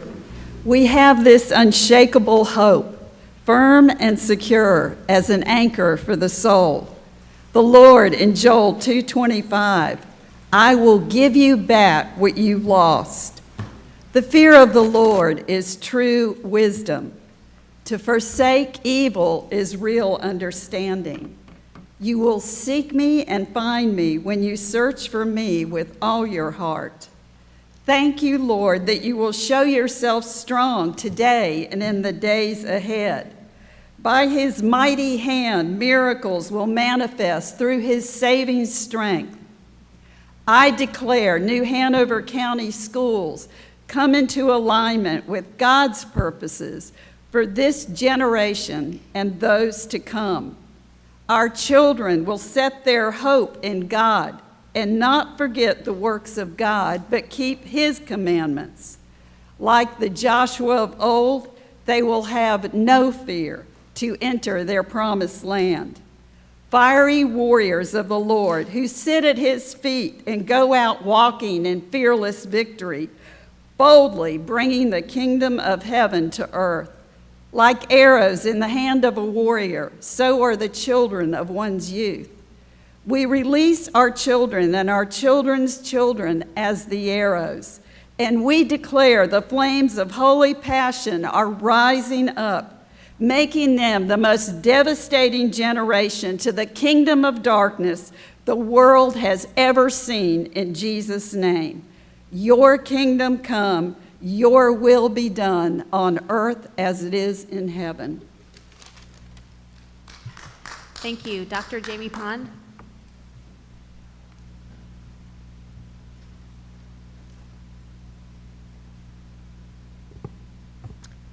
Good evening, school board members, Superintendent Barnes, parents here and watching at home. Happy Pride Month, by the way. Tonight I will be speaking about advanced placement funding as is proposed to be cut by North Carolina legislature. On April 15th, North Carolina Senate passed a budget that cut AP budget, taking us from $15 million to $4.7 million. For the past decade, North Carolina legislature has covered the cost of AP tests for students and created the North Carolina Advanced Placement Partnership, which will be cut under this budget. This year alone, over 3,100 tests were completed in New Hanover County. These tests ultimately save families hundreds to thousands of dollars. The North Carolina AP Partnership has estimated that this initiative has saved New Hanover County families more than $1.5 million this year. In addition, New Hanover County students have thrived under this program and support. Since 2021, there has been consistent growth in scores 3 or higher in New Hanover County. Each year, as more students in our county take AP tests, students are doing better than previous years. Furthermore, these tests help prepare our students for college while also helping to mitigate the financial burden of higher education, making college more accessible. By cutting the funding for AP tests, our students will very likely take less AP classes and AP tests. As such, there will be less AP courses offered.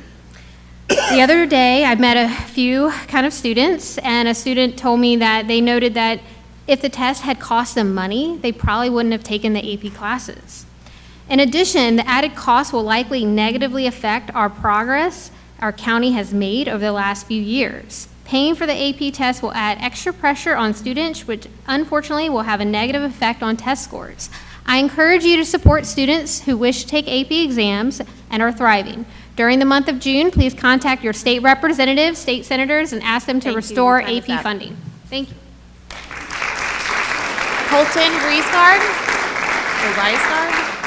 Colton. Shalia Washington. Shalia. Sandy Isles.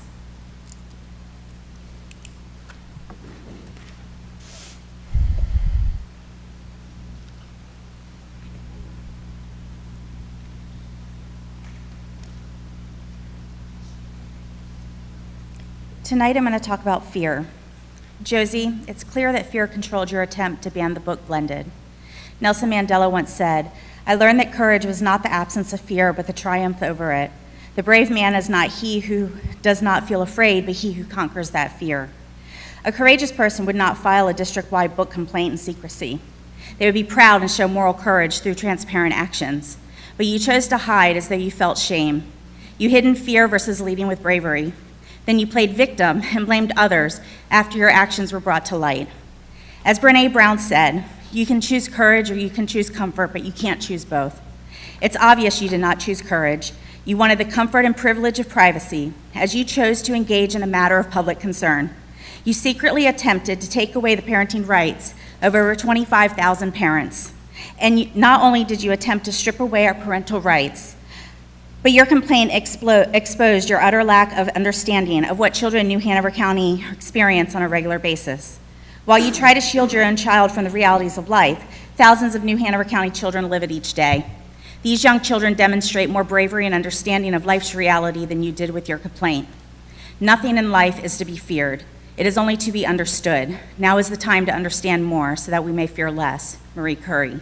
Josie, you need to understand more because your lack of knowledge consistently prevents you from conquering your fears, and our community suffers because of it. We deserve elected officials who can lead with courage, not leaders who hide in shame. If you want to ban a book, just own it. Be proud. Have the courage to publicly admit it. And if banning books causes you to hide in shame, then stop banning books. Because history tells us book banners have never been the good guys. Leslie Posey.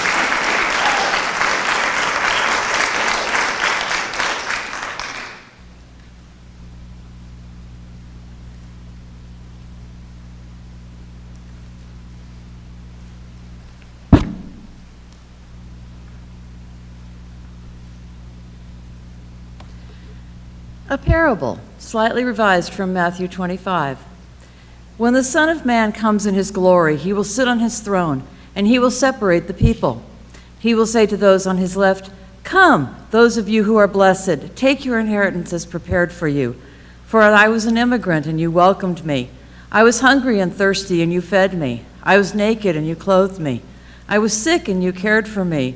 I was in prison, and you visited me." And the righteous will answer him, "Lord, when did we feed you and welcome you and care for you and visit you?" And he will answer them, "Whenever you or one who represented you did for one of the least of my brothers and sisters, you did it for me." Then he will say to those on his right, "Depart from me, you who are cursed to the eternal life. For I was an immigrant, and you bound me in fetters and chains. After I was imprisoned, you sent me away to foreign lands that were never my own. When I was hungry or thirsty or naked or sick, you said, 'It's their own fault. We're not responsible.' And they will say to him, 'Lord, when did we do all these things?' And he will respond, 'When you or those you chose to represent you did all these things to one of my brothers or sisters, it is as if you did them to me.' So I'm asking you, members of this board, when you stand before Jesus, which side will you be on? Do you work to be sure all the children in your care are fed, clothed, and protected? Or do you stand with those who would say, 'It's not our problem. They don't belong here. They should go to their own separate school or go back where they came from. Our money shouldn't go to feed them or give them medical help. It's more important that we spend time in this meeting discussing how we treat those who are like us, what the decorum of this meeting should be, or how we should follow the whims of one or two of us, or the whims of the puppet masters." Sally Easter. Sally. Bob Bogart. Oh, I see Sally. My apologies. Thank you, Madam Chair, and the whole board, and Mr. Barnes, Dr. Burns. Dr. Burns sent out a letter on May 13th with his decision on the book Blended. If anybody hasn't read it yet, this is what it looks like. He said, "As superintendent, it is my responsibility to make decisions that I feel best reflect the educational and developmental needs of the students of New Hanover County Schools. That's a big responsibility. So when a principal kicks a 5, 6, or 7-year-old out of school for making threats to a staff member, do you feel that using out-of-school suspension it best reflect the educational and developmental needs of our children? Or are the children who present disruptive behaviors not one of your responsibilities? It seems to me that meeting the educational and developmental needs of those few young students, who would include providing a different space where they can continue their learning with a highly qualified and licensed teacher, as well as opportunities to work with a counselor or social worker to address the root of their behavior. Remember, I am talking about little children who enjoy the Elephant and Piggy books, where the main characters are learning about friendship. They have no interest in reading about an 11-year-old girl who is navigating the complexities of family identity at a piano recital. Stop treating 5, 6, and 7-year-olds the same as our middle and high school students. Consider their developmental needs and where they are developmentally. End all out-of-school suspensions for our youngest learners. Bob Bogart. Bob Bogart. And just a reminder to members of the audience, if you have a sign, please keep it lower so you're not blocking the view of the people behind you. Good evening. As for policy 2410 of the Policy Development, Adoption, and Review, Love Our Children proposes changes to the short-term suspension policy 4351 based on Maryland Education Code section 7-305.1. 2 months ago, our Love Our Children sent Dr. Barnes those changes so he could study them. The policy states that the superintendent or designee should submit proposals to the Board Policy Committee. They have not heard back from Dr. Barnes or members of the Policy Committee yet. The Maryland statute is powerful because in addition to banning all out-of-school suspensions for children in pre-kindergarten, kindergarten, first grade, or second grade, it addresses the needs of our youngest learners by adding one exception.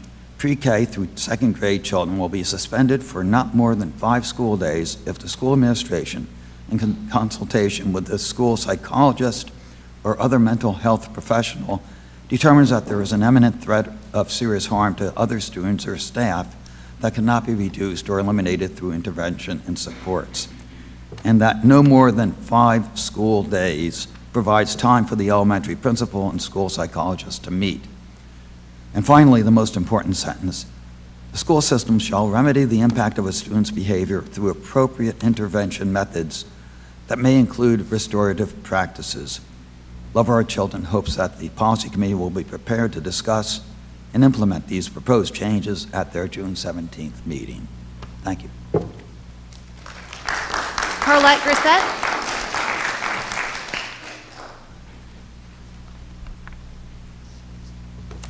Hello.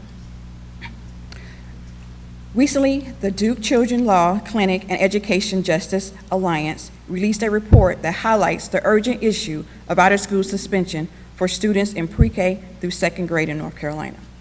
Based on 20 years of research and data, the report identifies 6 significant problems associated with out-of-school suspension. Mostly, importantly, it underscores the profound negative impact of suspension of our youngest learners. The report states, suspension can cause educational, economic, and social harm to children. Young children are especially vulnerable because their brains are still developing and are heavily influenced by negative experiences. Young students have suspension are more likely to receive failing grades, drop out of high school, develop negative feelings about school, and become incarcerated later in life.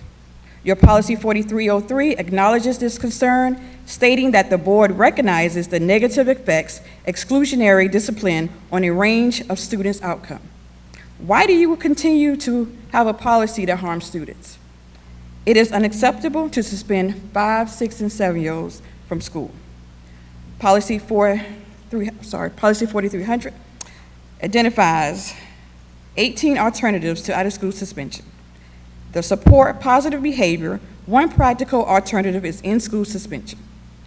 which removes a child exhibiting dangerous behaviors from their classrooms, allowing dangerous behaviors from the classrooms and allowing children to continue their education. It also provides a separate learning space where the disciplinary student can work with highly qualified teachers, counselors, and social workers. We urge you to read the latest report and take immediate action to keep our youngest learners in school, nurturing their growth and development. Thank you. Tammy O'Keefe.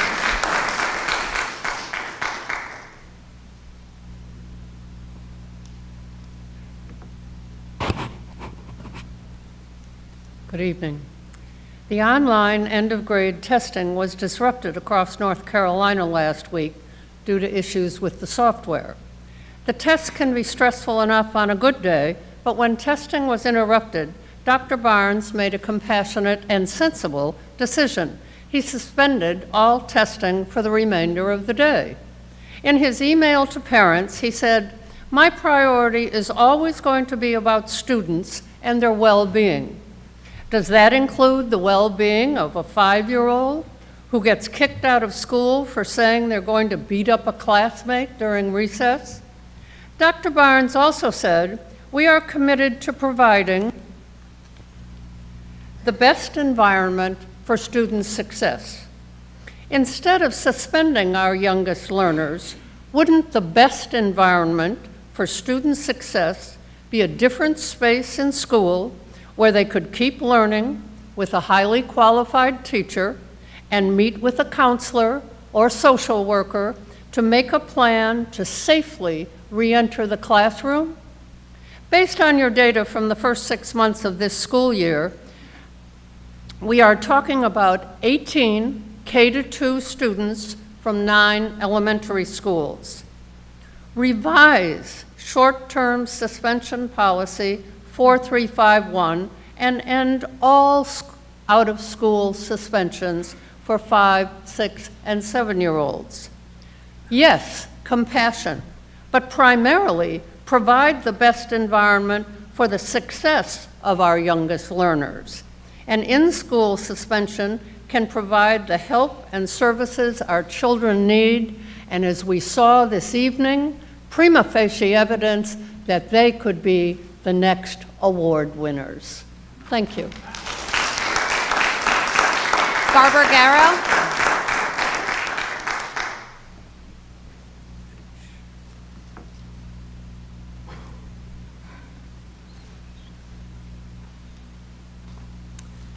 Before I make my remarks, I just want to say thank you as a citizen for Dr. Barnes and the school board members that were able to speak to the county commission last night.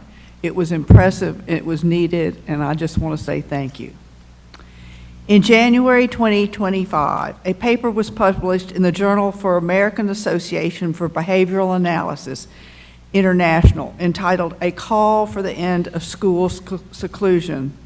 Citing research and data for over the past 30 years and from 40 sources, 2 of the researchers concluded, and I quote, "Seclusion is an ineffective, dangerous practice that should not be used in schools.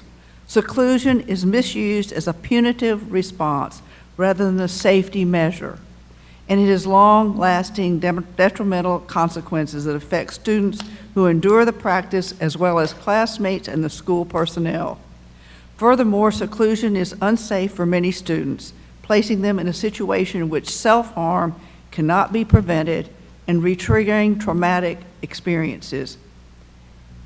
If there is a potential for harm, traumatization, or death of even one student, then the cost to retain the practice of seclusion is too high.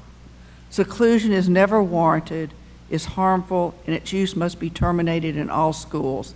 And that's the end of the quote. Here are our questions. Does New Hanover County Schools still use seclusion? If not, which alternatives are you using? If so, how many seclusions have occurred this school year? And since you are no longer using seclusion rooms, where are you putting students, young children, who are secluded? The public deserves to know, and I appreciate your response. Thank you. Alicia Ugandelli.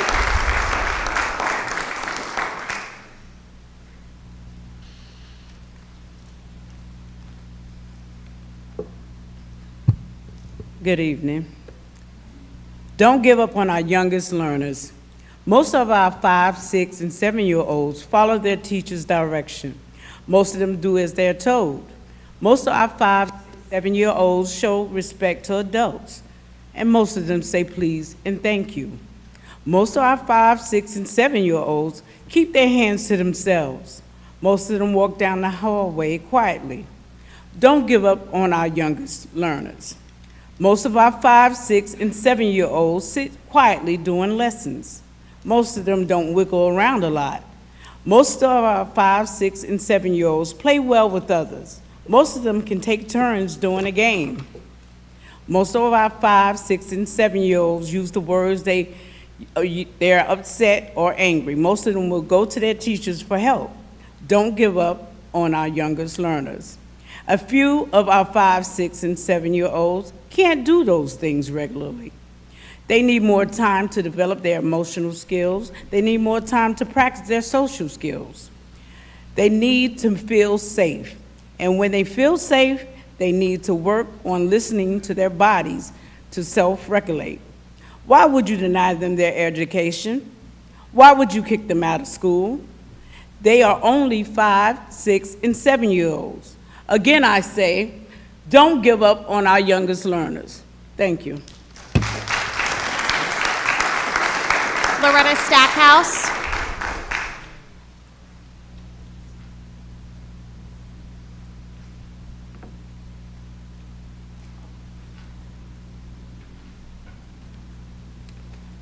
Good evening. Dr. Barnes made a recommendation about the book Blended.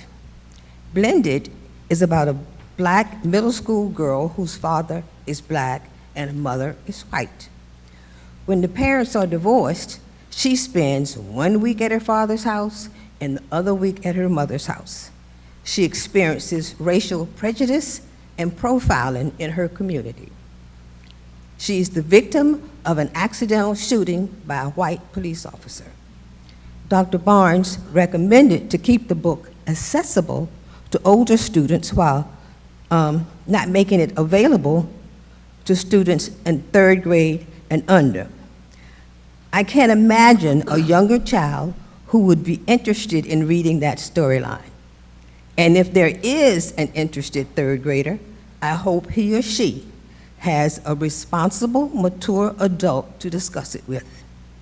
It is interesting that Dr. Barnes said he made his recommendation based on, quote, the educational and developmental needs of the students of New Hanover County Schools, end of quote. It is as if he's acknowledging the fact that 5, 6, and 7-year-olds think differently than 15, 16, and 17-year-olds.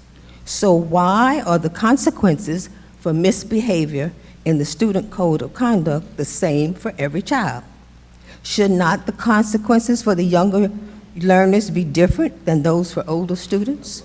It's time to revise the Code of Conduct. It's time that the consequences reflect the educational and developmental needs of the students of New Hanover County Schools. And Dr. Barnes, thanks for recommending this book. I hope I'm that responsible adult that the child finds to discuss it with. Veronica McLaurin Brown.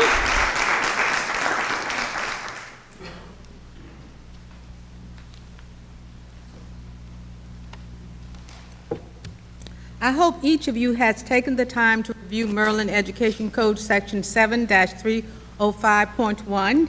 It recognizes that some 4, 5, 6, and 7-year-olds may present a serious threat of harm to students or staff that cannot be immediately reduced through current interventions and supports. But instead of kicking kids out of school as punishment, Maryland committed to providing the interventions and supports those children needed.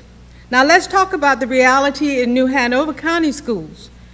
Based on your K-2 suspension data from the first half of this school year, only 18 children would require targeted intervention, 18. But instead of instead of providing those necessary resources, we are just kicking them out of school. The interventions we should be providing include positive behavior interventions and supports, individualized behavior intervention plans, referrals to student support teams, referrals to individualized education program teams, referrals for appropriate community-based services. These interventions work, and many include restorative practices that teach children how to regulate their emotions. Is there anyone here who believes that punishment is better than providing support to our youngest learners? The board needs to make a clear, unwavering commitment to helping our children instead of punishing and hurting them. Commit to keeping our kids in school where they can learn and thrive. Maryland used Statute 7305.1 to commit to their K-2 students. Study it, embrace it, adopt it. Use it to create a safer and more supportive learning environment for our K-2 students and teachers. Stephen Axel.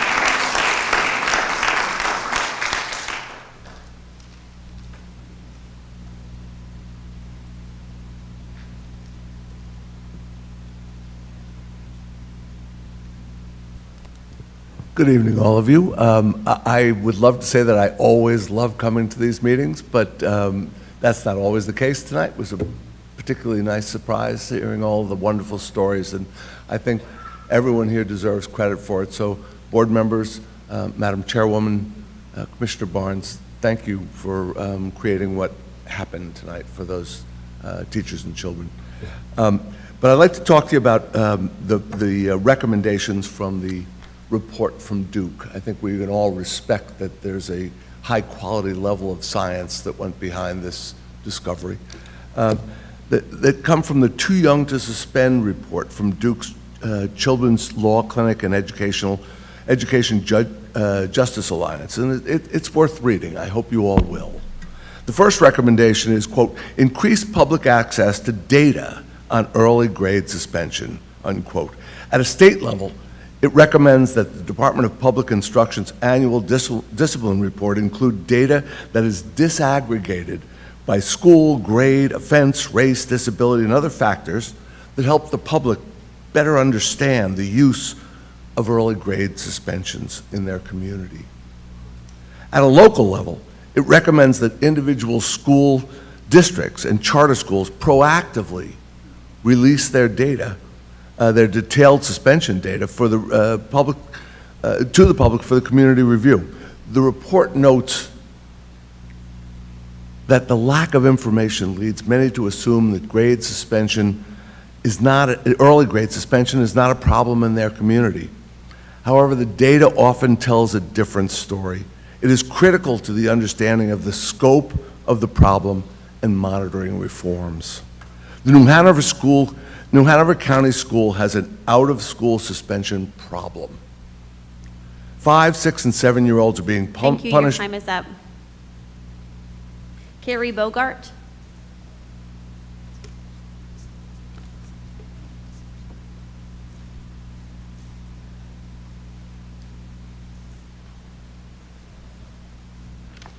Good evening. The use of data, of research conclusions of experts in the field is one of the hallmarks of an educated decision maker. Not just the way we've always done it, not the easiest way necessarily, and not by kicking the can down the road for the next person to deal with the issue at hand. The American Academy of Pediatrics developed a policy statement of out-of-school suspensions and expulsions in 2013. It said in part, research continues to demonstrate that out-of-school suspension and expulsion that are used too readily are ineffective deterrents to inappropriate behavior and are harmful and counterproductive to the student, the family, the school district, and the community as a whole. The American Academy of Pediatrics maintains that out-of-school suspension and expulsion are counterproductive to the intended goal. They rarely, if ever, are necessary and should not be considered as appropriate discipline in any but the most extreme or dangerous circumstances, as determined on an individual basis rather than a blanket policy. Last year, the AAP updated their policy statement.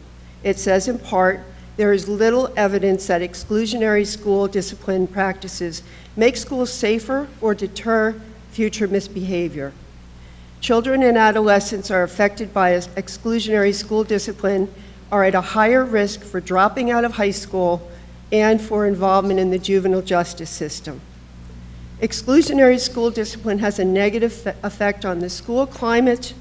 High rates of suspension and expulsion are correlated with lower academic achievement school-wide. End all school suspensions for 5, 6, and 7-year-olds.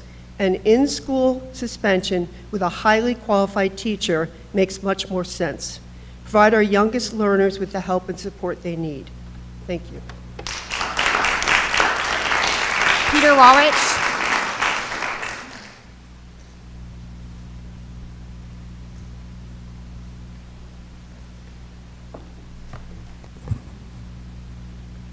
The North Carolina Department of Instruction reported that last school year, there were 3,136 out-of-school suspensions for kindergarten through 12th grade in New Hanover County.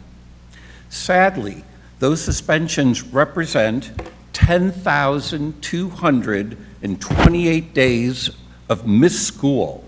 That's 10,228 days of students going without classroom instruction, remedial reading, special education, speech therapy, physical therapy, occupational therapy, counseling services, and more.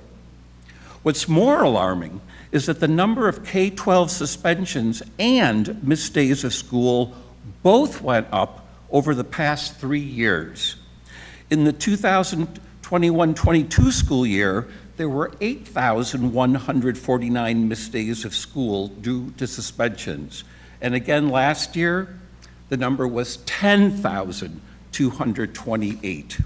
That's about a 26% increase of suspensions over 2 years. The New Hanover County Schools has a suspension problem. And I know you've reduced the number of K-2 out-of-school suspensions, and it's time to finish that work.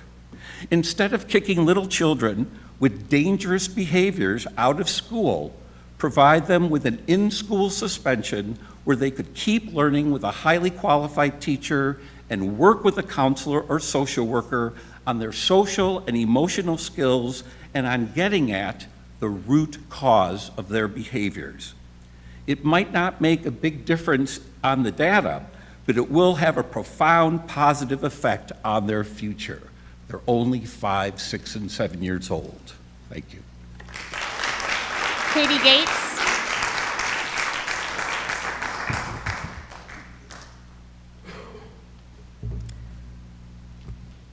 Good evening, Board. Strategic goal number 4 used to be DEI and is now called Inclusion, Equity, and Sense of Belonging. It says that students and staff should agree that their school is inclusive and connected, and that this connectedness must be assessed. But how do you measure that? How do you define belonging? And how much time and money are we spending on a vague goal?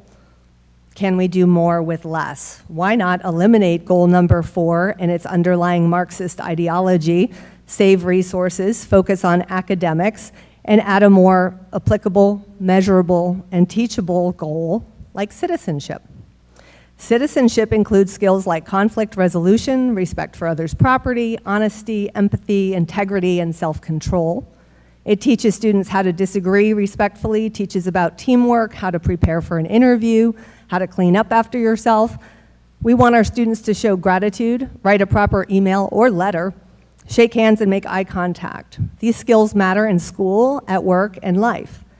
It used to be that after academics, education also prepared students in citizenship for adult responsibilities like voting, workplace dynamics, raising families, civic service, and engagement. Let's return to that.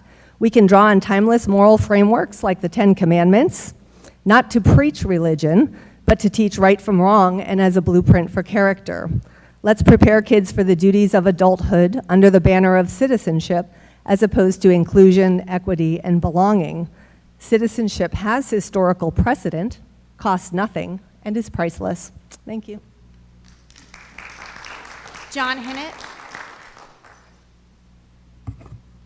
Madam Chair, Madam Vice Chair, and Board of Education, allow me to pause there. Would like to encourage you to ask your staff, your students, and your teachers when they address you to begin in a professional manner when they begin their comments. We need to improve our professional standards here at Board of Education as well as our other boards. Also, Madam Chair, I hope when it comes time to the performance review of the superintendent, he should be criticized for not slipping his business card to the kid who got 117,000 math questions correct in a row. We could use him on our budget team. Yeah, right. But on a more serious note, I've not read all your policies. Frankly, none of them mean anything if one of them can't be honored. We've had a parent's privacy violated, and the process did not work. And it's important that we hold people accountable for violating policy and breaking the process, because the process is what protects our parents, our students, and the integrity of our school system. And that's all I have to say this evening. Thank you. Colton Reisgard, Colton, and Shalia Washington. Madam Chair, then that concludes our call to audience.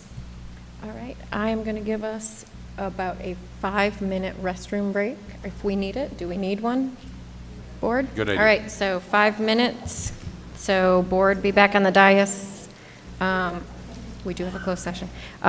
Board, be back on the dais by 6:57.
Board members, if you could get back to the dais, please.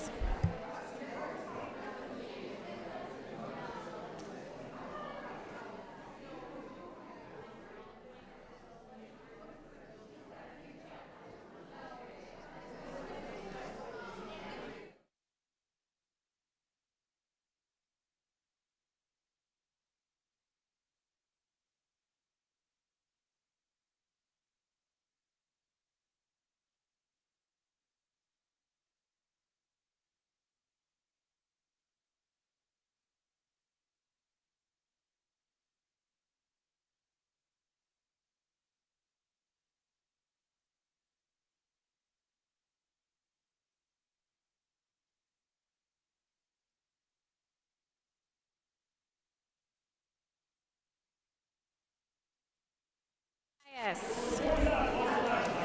I need all board members returning to the dais.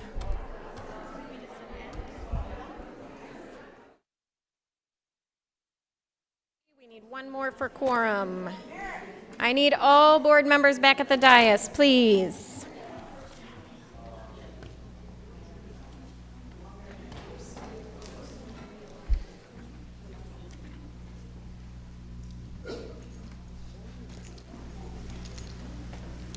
Thank you. All right. We do have a quorum at this point, so let's get back to it. Next on the agenda is the new Hanover High School Master Plan update. Dr. Morgan. Good evening. Can you hear me? No. Is it me? Am I the problem? Use your principal voice. Is this better? Yes, sir. My apologies. Okay, thanks for having me. Just wanted to give you all a brief update this evening on the New Hanover High School Master Plan that I know that you all have heard quite a bit about most recently in recent weeks. To date, the conversations surrounding the facility study and the master plan for New Hanover High School have included a lot of information gathering from stakeholders. On the front end, it included even a public event that was held at the Princess Street Gym in New Hanover High School in mid-February. I know some of you attended that. I think it really sort of catered to people who had a direct connection to the school. So they brought students in during the day, staff as well, alumni. Former staff members were there. I know some staff members from around the district were there as well as you all.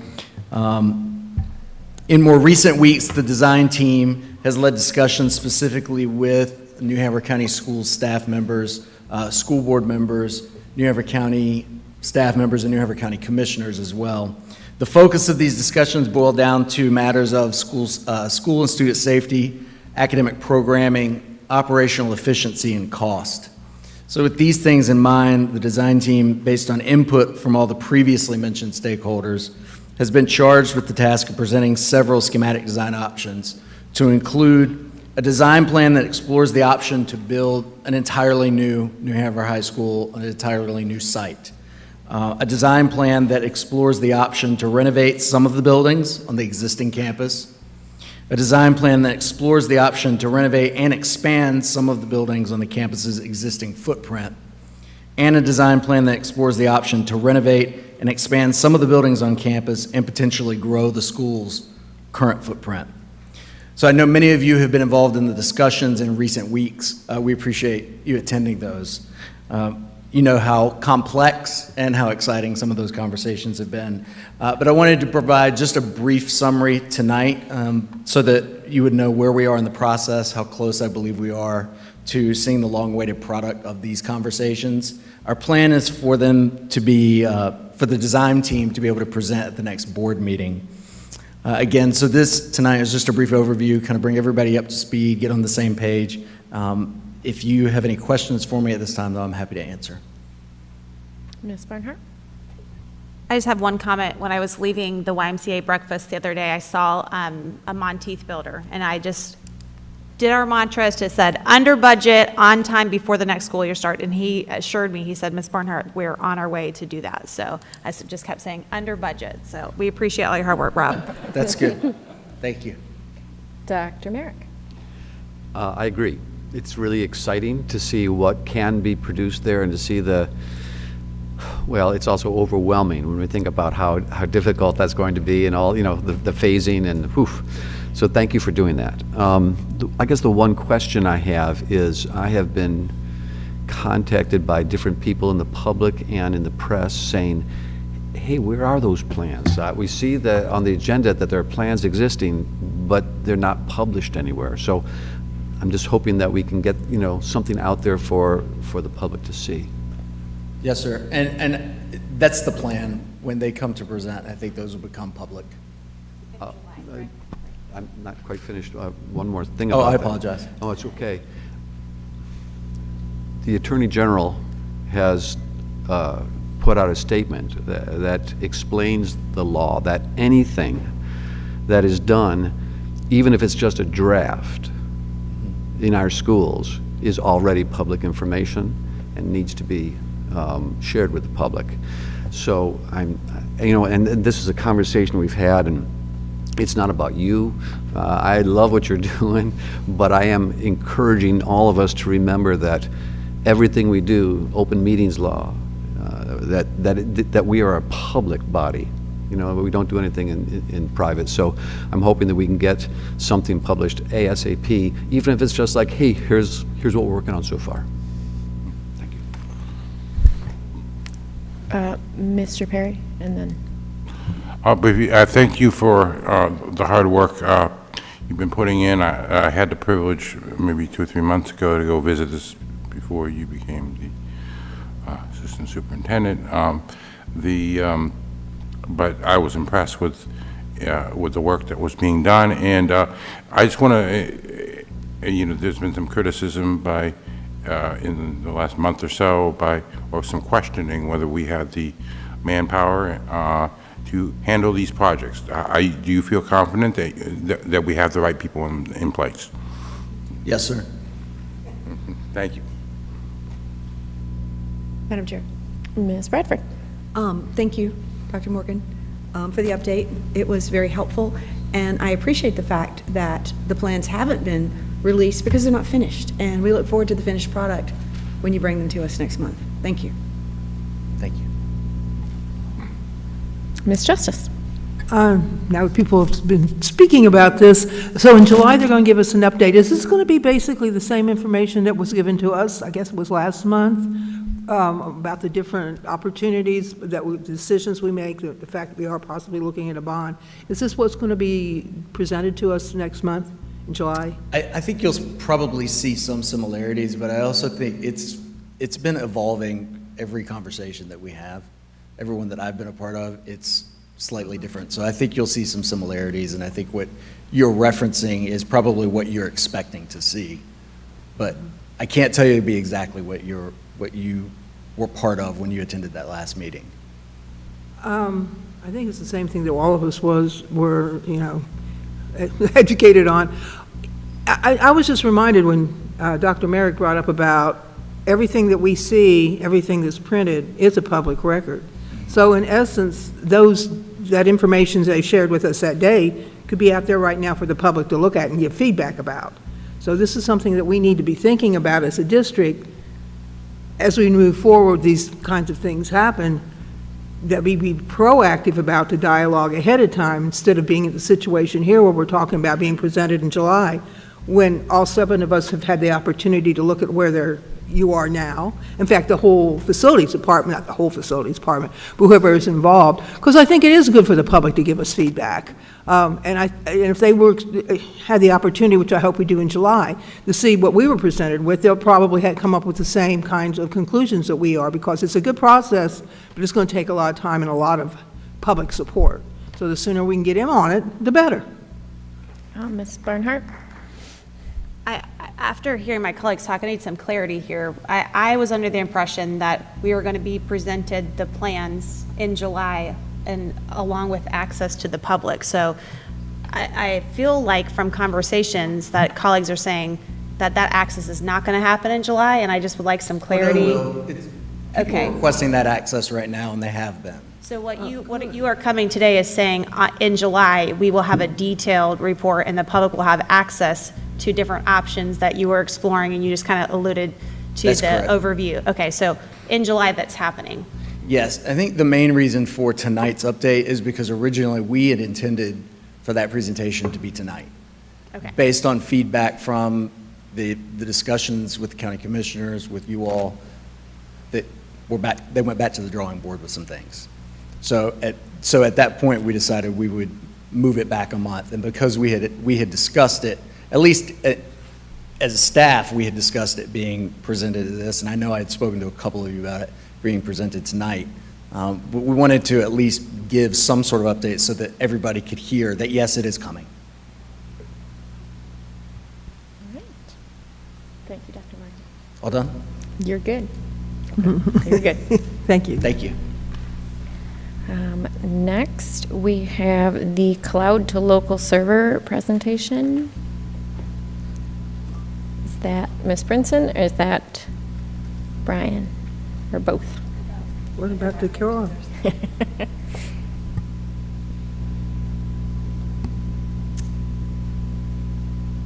Okay, thank you for allowing me. Thank you for allowing me to the opportunity to share information with you about our cloud services. As you can see, we have a variety of cloud-hosted applications. They range from administrative functions to instruction. There's the second screen. The items with asterisks next to them are for archival purposes only. We no longer use the AS400, but we keep that data. Same thing with the HRMS legacy system. These next couple of slides contain a list of applications that have no self-hosting option. The asterisks denote the applications that are provided by the state, which have to be used. There's no option. We have to use the state systems for those.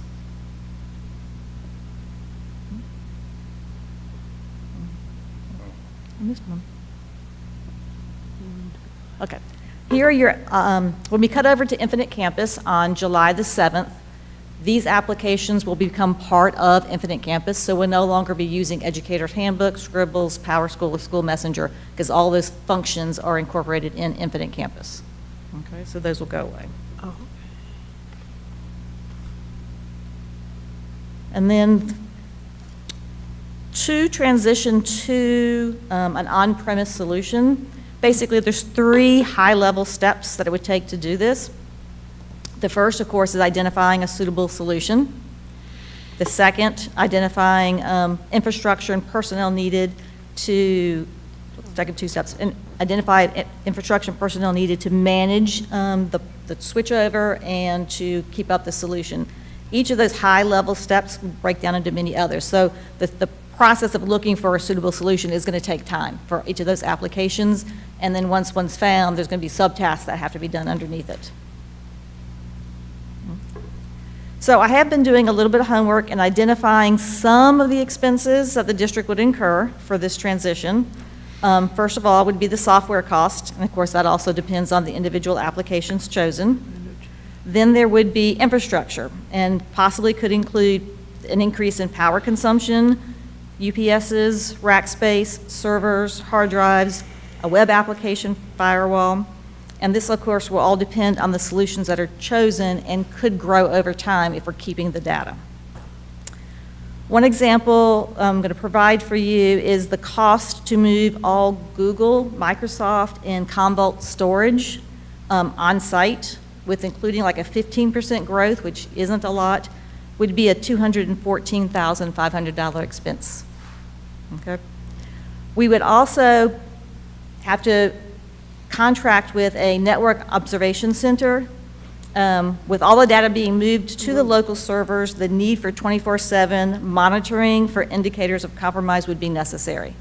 Right now, with the hosted solutions, that's done by all the businesses, but if we're going to bring it all back here, we would need that solution. Okay? And then, like right out of the gate, we would need an additional network engineer and 2 additional cybersecurity specialists to help manage this process and keep our data safe. The salary for those positions are, with benefits, are $127,434. So, can you go to the PDF? Okay, this next file is a comparison table of in-house hosting versus cloud hosting. So you can see they basically go through the upfront cost, maintenance and upkeep, scalability, security, reliability, flexibility, all the different parts and features of the two options. Okay. I'll take any questions. Ms. Justice? Okay, what are we asking here? Is the will of the, or have we had a discussion about moving I know we have, moving everything, which is what all these figures are about, moving everything from the cloud to local storage? That's what I was asked to do a presentation on, yes. Okay, that's what I'm just trying to clarify, because there's also, I think that a lot of the fear, from what I understand, was people afraid of having the cloud, and thus our information, like I guess did happen with Power School, but there's no security necessarily here locally that would do any, I mean, we're living in 2025, and I wouldn't say we don't have security. We do have processes in place and equipment in place to Right. secure the stuff that we have.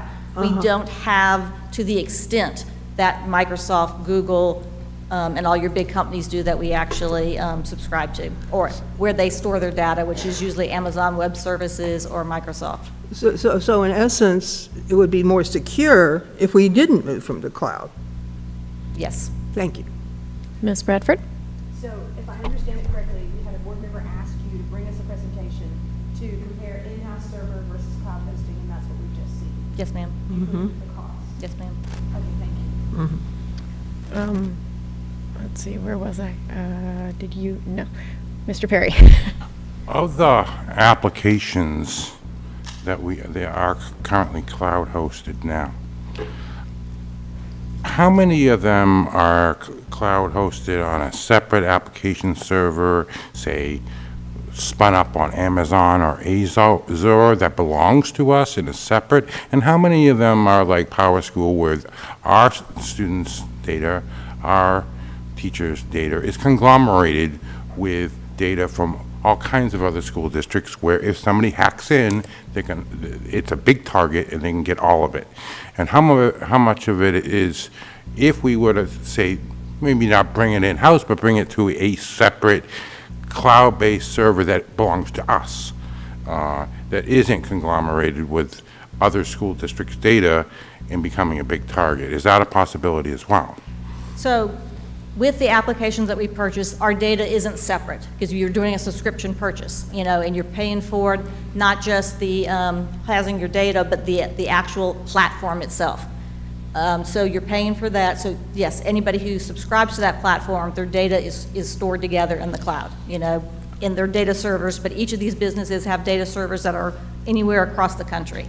So that way they have the redundancy. For us to have our own data server, even if we do have a cloud data center for us, we could not use all the applications we use to do that because those programs aren't ours and they point to their servers versus ours. My understanding that, at least with the upcoming Infinite Campus, that, at least according to their website, there is an on-site option for Infinite Campus. I'm sorry, could you repeat that? I apologize. My understanding of the Infinite Campus software that we will soon be getting is that there is an option, whether we're allowed to have it from DPI or not is another question. But at least according to them, there is an option for us to use Infinite Campus with an on-site hosting option. I was not given that choice. I don't know if that was a question that was asked of this, anybody else. I think the state pretty much have made those options for us. The one final question I just have is of the different applications that we use, can we identify which ones would probably have the most sensitive and most confidential information? And which ones would, if we were going to migrate maybe some of the more confidential ones and maybe leave some of the other ones alone, can we, and maybe cut some costs there? Is that a possibility as well? The systems that have the most PII information would be your state systems, which would be the Power School, the Infinite Campus, the Tyler Munis system, that we don't have a choice. We have to use what the state provides. Our systems that we use, we put as little information as possible. If we can just do a student name and that's it, that is what we do. We try and limit it and not give them exactly what they're asking for. We give them what they need. Okay. Dr. Merrick? Thank you for doing this. I realize this is kind of above and beyond what you normally have to do, and I very much appreciate you looking into this for us. So you're saying that there's going to be a cost of almost $1 million, thereabouts, to bring this home, that even if we do bring it home, we won't necessarily have as robust of a security as we might get on the cloud with these larger companies. And there's still the question for me about the actual safety of the data. That's the thing that I am most concerned about. And if you're telling me that it's actually going to be safer in the cloud because there's more robust, that means something to me. But there's something I don't see on here. And that is, and I'm just guessing, maybe we have the liability coverage, but I'm guessing that if we choose to bring this data home and then there's a breach, that could really increase our liability as well as risk the safety of our children's data. Correct. So if we bring it home and there is a like what happened to Power School, that liability would be on us. That is And correct. right now, that liability is not on us. That liability is on Power School, Pearson, yes. Thank you. Infinite Campus. So there are 2 board members that, well, one that hasn't spoken and one that wants to speak again, and I know Dr. Barnes wants to speak, but we are at time, so I'm going to make a motion to extend time for 3 minutes. Okay. All those in favor signify by saying aye. Aye. Any opposed? That passes. Ms. Barnhart. Thank you, Madam Chair. I appreciate all you guys are doing. I know we know more details than the public knows, but for those listening out there, there is a lot more behind the scenes work that is going on here locally in New Hanover County Schools that we are doing in anticipation so that your data does not come compromised. In addition to that, this board has been active in pursuing conversations with the Attorney General and going with DPI, of which the letter that we addressed and said, can we have this option to explore a local entity? So we are actively taking efforts, but to see this $1 million price tag and to understand that local funds are the most flexible funds that we have, and that would be replacing $1 million last year budget was about 75 positions. And we could do that. We could tonight just have the conversation of if we want to switch over, but that would mean potentially 75 positions left locally, and that's not something I'm wanting to entertain. Something that I also informed our fellow board members is myself and the superintendent were able to be part of a conversation with the North Carolina Department of Information Technology, and they are actively pursuing changes and protocols, and they are willing to come do a presentation for us to talk about those changes in light of a lot of the things that had happened with Power School and just the lapse of time and the things that we need to do a better job, what did she say? Maturing the process, I think is how she politely said it. And so we are actively pursuing ways to ensure the safety of data, not only here locally in New Hanover County Schools, but also just making a better process for statewide, because nobody wants to see this happen again. And so with that, I appreciate the data and information, but I am not willing with this price tag to basically transition out potentially 75 positions, but I just want our public to rest assured we are actively pursuing ways to keep information safe and to update the processes that we have to use as part of the public school system. So thank you. We have about a minute left. Ms. Bradford? I appreciate you bringing this to us. I appreciate the update on the information. We have had questions from at least one board member. And what, Madam Chair, I would suggest is if a board member has continued questions, that they take that to them and sit down in a meeting personally, rather than pursue this any further at this time. Okay. And Dr. Barnes? No? I'd like to add just one quick thing, because Brian whispered in my ear. The services where we do, where I said, our data is with other districts' data, it's in actually a, what's the term you? it is isolated out to our instance. Okay. All right. Just wanted to make sure we clarify. Thank you so much. Thank you very much. All right, moving on to consensus items. Madam Chair? Ms. Bradford. I would make a motion. Pay attention, this is going to be complicated. Number 1, move to approve the 6 policies that show up on your screen that were held from the May 6th. That's not where we are. Oops. We're at consensus. Oh, sorry. We're Sorry. in consensus. Yeah, I'm reading my notes. I move to approve the 16 items that have the little R behind them, which means that they are just a renewal, and pull the 7 to be reviewed, the 1, Cape Fear Community College, which is K, because of the Myself, recusal. yes. So I move to approve the 16 that have the R behind them. That would be A, B, C, D, E, H, I, L, M, N, O, P, I can do my alphabet, Q, R, S, V. I move to approve those. And I'll second that. I think you skipped K. No, I have to be out of K. She's got to recuse. So that's why she Yep. skipped it. All right, any discussion? Hearing none, all those in favor of approving A, B, C, D, E, H, I, L, M, N, O, P, Q, R, S, and V, signify by saying aye. Aye. Aye. Any opposed? All right. That passes 6-0. What do we got left? So that puts up Anything without an Madam R. Chair, Yes, Dr. Merrick. I move that we, Approval. I know you have to recuse, but I move that we ratify K in your absence. Okay. Any discussion?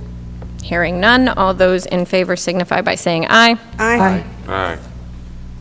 Nay, and that passes 6 to go. 5-0. And now we have, what are the remaining ones, Ms. Bradford? Well, F, G, J, T, U, W, X, Y, and Z. Okay. So, starting with F. Ms. Justice. Yeah, I'd move that we pass that. They're already happening, and they are going to be extended. That's what that particular F is. Okay. All right, any discussion? Hearing none, all those in favor signify by saying aye. Aye. Any Aye. opposed? That passes 6-0. G, Madam Chair, I contracts. move we approve that one. All right. Any discussion? Hearing none, all those in favor signify by saying aye. Aye. Any opposed? That passes 6-0. J, Madam Chair, in the concerns about time, can we just go ahead and approve all, if there's I any would that approve. that specifically, you can make a motion. I move that we approve them all? J, T, U, W, X, Y, and Z. Second. Okay. I would like to pull off, I'm sorry, I would like to, the only one I get is J. J, you would like to pull off J. So, Amend. Amen, yes. so the motion is to approve T, U, W, X, Y, and Z. All those in favor signify by saying aye. Aye. Aye. Oh, sorry. Madam Chair, I just want to highlight again, the new Spark Lab that is happening in our schools is a phenomenal opportunity. This is a new thing. We had one at C-Tech through the funding from the state. We were one of 17 counties, and so we are getting a second one because of the partnership with our community, and this should be highlighted, and so I'm very proud about that. We should all be. I just want to again highlight to the public and thank you for the work of the community with that. So Right. I also agree. I just wanted to state that. Thank you. All right, so let's, for official purposes, all those in favor of approving T, U, W, X, Y, and Z signify by saying aye. Aye. Any opposed? That passes 6-0. J, Mr. Perry, you said you had Yeah, we had some discussion about this Yeah. at the agenda review, but I wanted the public to know, maybe Ms. Sutton could explain because there was what we discussed a little bit, so the public knows that this isn't a complete, how it's distinguished from your usual thresholds. So this resolution increases the federal bidding threshold from $10,000 to $30,000 for goods and to $50,000 for services, and that aligns with our state bidding requirements. Right, and that differs from your usual ones where our superintendent has up to maybe a $300,000 limit on most purchases without getting our board approval, but this is different. Can you explain that to the public? Right, so this isn't approving the contract. So normally we bring contracts and purchase orders to the board for approval if they are for informational purposes between $100,000 and $300,000, and then the board approves all of those items over $300,000. So this is talking about bidding under the $100,000. Right, so at this point, if you had something, with this new rule, if you had a contract for services that were under $30,000 or $30,000 or under, you wouldn't have to have a competitive bidding process, although right now the limit's 10, for instance, but you're still going to shop around. Right, yes, we're still going to make sure we get the best price, and we're looking for competition, even though we're not going through the formal bidding process. That's true. Thank you. You explained this last week. I just wanted the public to hear it, so Yep. know that we're trying to be financially, fiscally responsible. Yes, sir, thank you. Ms. Bradford? Madam Chair, I move that we adopt consensus items J. All right, any further discussion? Hearing none. All those in favor signify by saying aye. Aye. Any opposed? That passes 6-0. So our policy chair is not present this evening. Hi, Mr. Wildeboer, if you're still watching. And because we have such a large amount of policies, I thought it would be best if we broke it down into the ones that had been passed forward and then moved to the NCSBA policies. And so I'm going to make a motion to approve policy 4150, 5240, 7360, 8225, 8220, 9120, and 9125. Second. Is there any discussion? And these are the ones that the School Board Association has already gone through thoroughly? So these are the top policies are the ones that were sent from policy to us, I believe, last month or the month prior, and we moved them forward. May 6th. May 6th on here is what it says. So this is just to ensure that we are getting them in, and if there's any discussion. Dr. Merrick?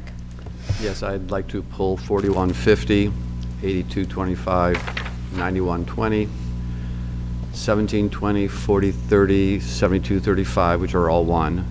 Sir, we're only focusing on the top right now. Okay, well, we'll get to that one later then. I don't know if 5240 and 6220 are part of that, or if they're new ones. 5240 is the second one on the list. 40 is one on that top list. So 4150, 8225, 5240. So we do only have 20 minutes, and we have over 25 policies to cover. So I want to make sure that we have time. Is there a way that we can consolidate any of those? And I do appreciate that, and I do care about time. However, a lack of time is not a reason not to discuss policy. So where would you like me to start, Madam Chair? Which ones were you pulling? 4150 starts with. Out of the top list, can you just list all of the ones that you are pulling? 4150, 5240, 7360. So all of them? 8225, 9120, 1720 and its derivatives. Okay, pause. So just of the top, all but 9125 is what you're pulling of the top list. Okay. Yes? There were two, 8220 and 9125. 9125. Okay, so I make a motion that we approve 8220, and 9125. Second. Any discussion? Hearing none, all those in favor signify by saying aye. Aye. Any opposed? That passes. Madam Chair, point of order. Yes, ma'am. Did we have a second to pull those others? I don't remember it. I don't know if we need a second to pull, because we've done that in the past, so. So we have what, 4150, 5240, 7360. 7360/8225, and 9120. So, Dr. Merrick, you wanted to pull, so start with 4150. I'm happy to bunch some of these together as it. That would be ideal. And some of it is just a very quick statement, but start with policy 4150, which is about Student teachers, being able, about how we manage the lottery for schools. And, you know, we've put our teachers through so much. Our teachers are overworked and underpaid. They're asked to to put on more and more hats. And in this revision, we take away the teacher's ability to have any priority in the lottery system. And I just think of all the things that we could do for our teachers, and I think we owe to our teachers. I would love to find a way, if we can do it legally, to give our teachers some priority when it comes to the lottery choices for their children. And so I'd like to suggest that we move it back to policy to see if there's any way that we can give our teachers something. I second that. Is that a motion? That's a motion to move it I back to second that policy. motion. Okay, Mr. Perry. This was not one of the ones that we originally started one. This is one that I brought forward to policy at the request of somebody we all know. And it's about fundamental fairness. I mean, we had basically a parent complaining that they were their child was not given an equal chance to get into to some of our lottery schools because, they made too much money, or one of the parents had a college degree. I mean, it'd be great. These year-round schools, I think, are awesome, like Coddington and Eaton, but I mean, there's so much demand for them. I wish we had more of them. But the fact is, we need to have, every parent needs to have an equal chance to get their child in here. This is one I brought forward. It really didn't have anything directly to do with the diversity, equity, inclusion things, and that's why I'm talking in favor of it now. So, otherwise, I've already said my piece on all those other ones. So. Ms. Barnhart? Thank you, Madam Chair. I have a question, and this is maybe for legal counsel. I'm not necessarily opposed to placing this back in policy, but is this the recommendation of legal to have this language in there, or was this the will of the committee? The policy 4150, which is some red language, the student assignment plan shall detail the process for how the lottery assignment process will work. All lotteries will provide an equal chance for all students to be selected, no weighted preference. I think that comes from the committee and not us. Okay, thank you. Ms. Bradford, and then I would also agree with my fellow board member. I'd like to know where this red language came from. Did it come from Ms. Barnum? Did it come from the staff? Where did that come from? If it came from an individual board member that placed it there? It missed me and I believe Sir, Mr. hold on. Willenboard did. Voted for it. So has the staff then looked at this, and do they have a recommendation whether they feel this is comfortable or not? Madam Chair, may I ask them? I know Dr. Barnes wants to speak. Or he'd work too. One concern, and I think this may have gone through policy when I was in Indiana, so I apologize. My concern about the language in this, and the reason why I do think it needs to go back to policy, is our cooperative and innovative high school programs, specifically CTEC, WEX, and IBEC, are targeting first-generation college students and students at risk of dropping out. That is one of the criteria to be a cooperative, innovative high school. Right. I think that this this is going to need a little more review. Yes. Okay. And- Ms. Justice? Yeah, and if I remember right, I don't think you were there, or you would have probably brought that up, and I do believe it was written by a board member at the behest of a citizen, a community member, and so, yeah, I think we need to look at it a little closer. The day we were doing this, there were so many, I mean, it's hard sometimes at these policy meetings when you got 30 or 40 of them being thrown at you for all kinds of strange reasons, and something like this falls through sometimes. So there is a motion on the table to put 4150 back to policy.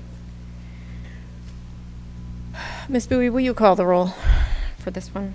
I'm guessing I can figure it out, but just to be sure. Ms. Bradford? Yes. Dr. Merrick? Yes.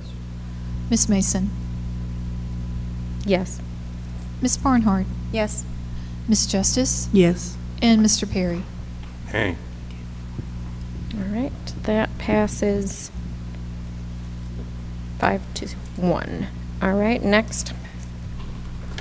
I have a 7360 and 8225 crowdfunding on behalf of school systems. I just have a very brief comment about the policy change. The only thing you really changed in here is taking out the word inequity.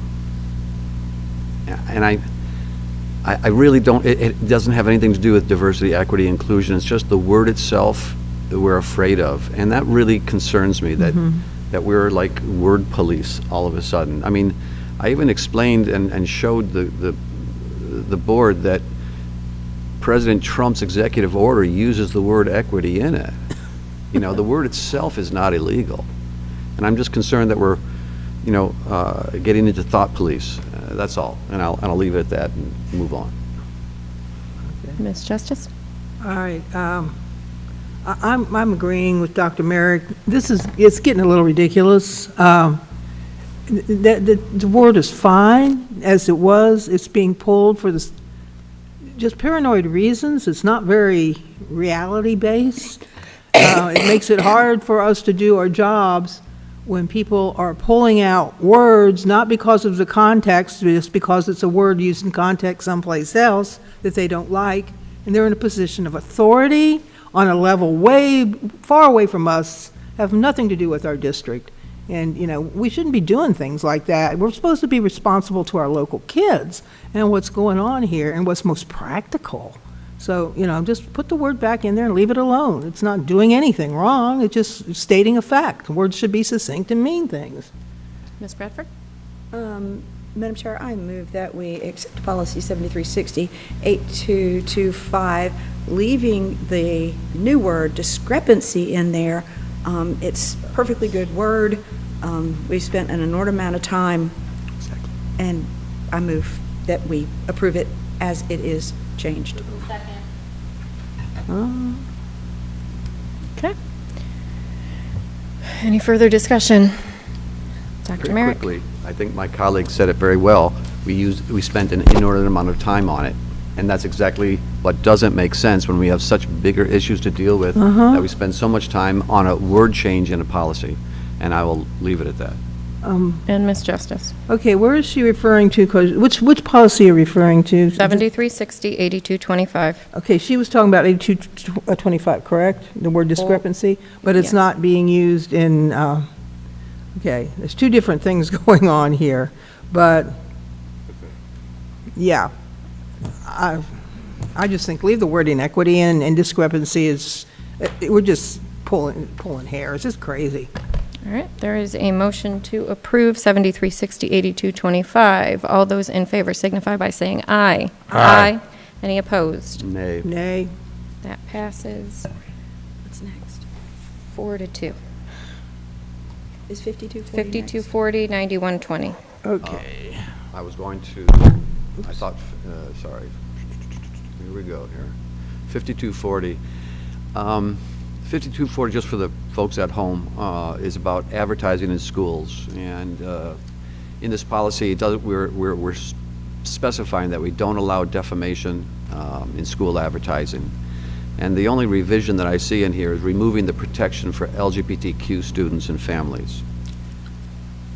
You know, I get, and we've been through this with legal, and we realize that as soon as you say We don't discriminate on the basis of sex. That includes gender identity and sexual orientation. So legally speaking, we don't need to keep those words in there. But the choice to take the words out when they're already there seems a very clear political message that hurts people, and I don't know why we do it. I can't vote for it. I'm not going to make a motion. I know where this is going to go, and I don't want to slow things down anymore, but I just have to say it. Madam Chair, Ms. Bradford, I move that we adopt policy 5240 with the changes that are there. is there a second? Second. Okay. Ms. Justice? I've been saying this for years. We need to stop playing politics. We've already wasted so much time on this wording, and it's not fair to our community. I'm out there all the time and have been for years. The overall community doesn't want us to waste their time on this, and they want these things to be left alone. It's only a small fragment that wants to yank them to make political statements. Do you guys see what's going on here? Is this really what's right for our kids? I think it is, because it's factual. You are inserting some intention in there, so I'm going to. But really, there's not a lot I can say. It's sort of self-evident. Okay. All right, there is a motion to approve 5240.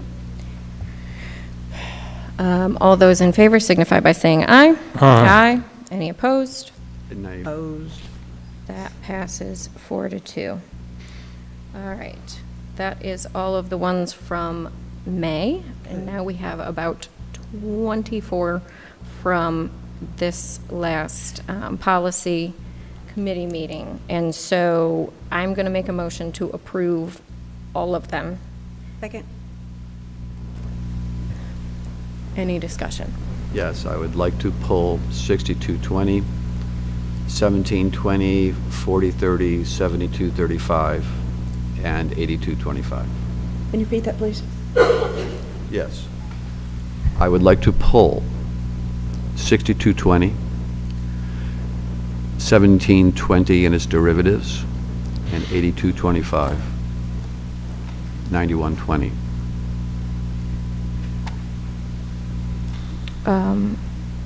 We already discussed 8225 and 9120. Yeah, we did. Which one's We approved that one. No, which one? I thought we approved 82. We approved already 8220 and 9125. So, just to be clear, 6220, 1720, 4030, and 7235. Did I get all of them? 4 to go. Those three, There's, plus 6220 and 9120. well, 9120 we have already approved. Yeah. Haven't we? Did we? Oh, no. No, we didn't. No, we did not. You're correct. I'm sorry. My apologies. All right. So, okay. The 6220. remaining policies, holy cow, are 1310/4002, 1510, 4272.70, 1710, 4020, 7230, 1725, 4035, 7236, 1725, 4035, 7236R, 1726, 4036, 7237, reading way too many numbers. 1735, 4329, 7311, 2302, 2342, 3225, 4312, 7320, 3400, 3420, 3620, 4023, 7233, 4040, 7310, 4240, 7312, 6330, 7130, 7232, 4331, 7340, and 9210. Madam Chair, I move that we adopt those. Second. Yeah, because I'm not reading that again. Don't You ask did me an to read excellent them. job, by the way. Is there a second? I second. Okay, Mr. Perry. Just, I want to ask the attorney, because we discussed this briefly at the policy committee, and some of them we held over till the next time because of it. We were talking about how the word sexual harassment somehow gives you the connotation that it has to be romantic or some kind of a liaison, where we were talking about perhaps changing the title of some of these to sex ones, because this kind of harassment has a lot more to do than, it's a lot more broad, that protection, than just, romantic. Did you- I believe that Mr. Blanchard was going to look into that a little bit. So was there specific ones that you wanted to pull to have that question answered? Unless he can just give us the answer. I can't remember which policy that discussion There came up are in. multiple. Madam Chair?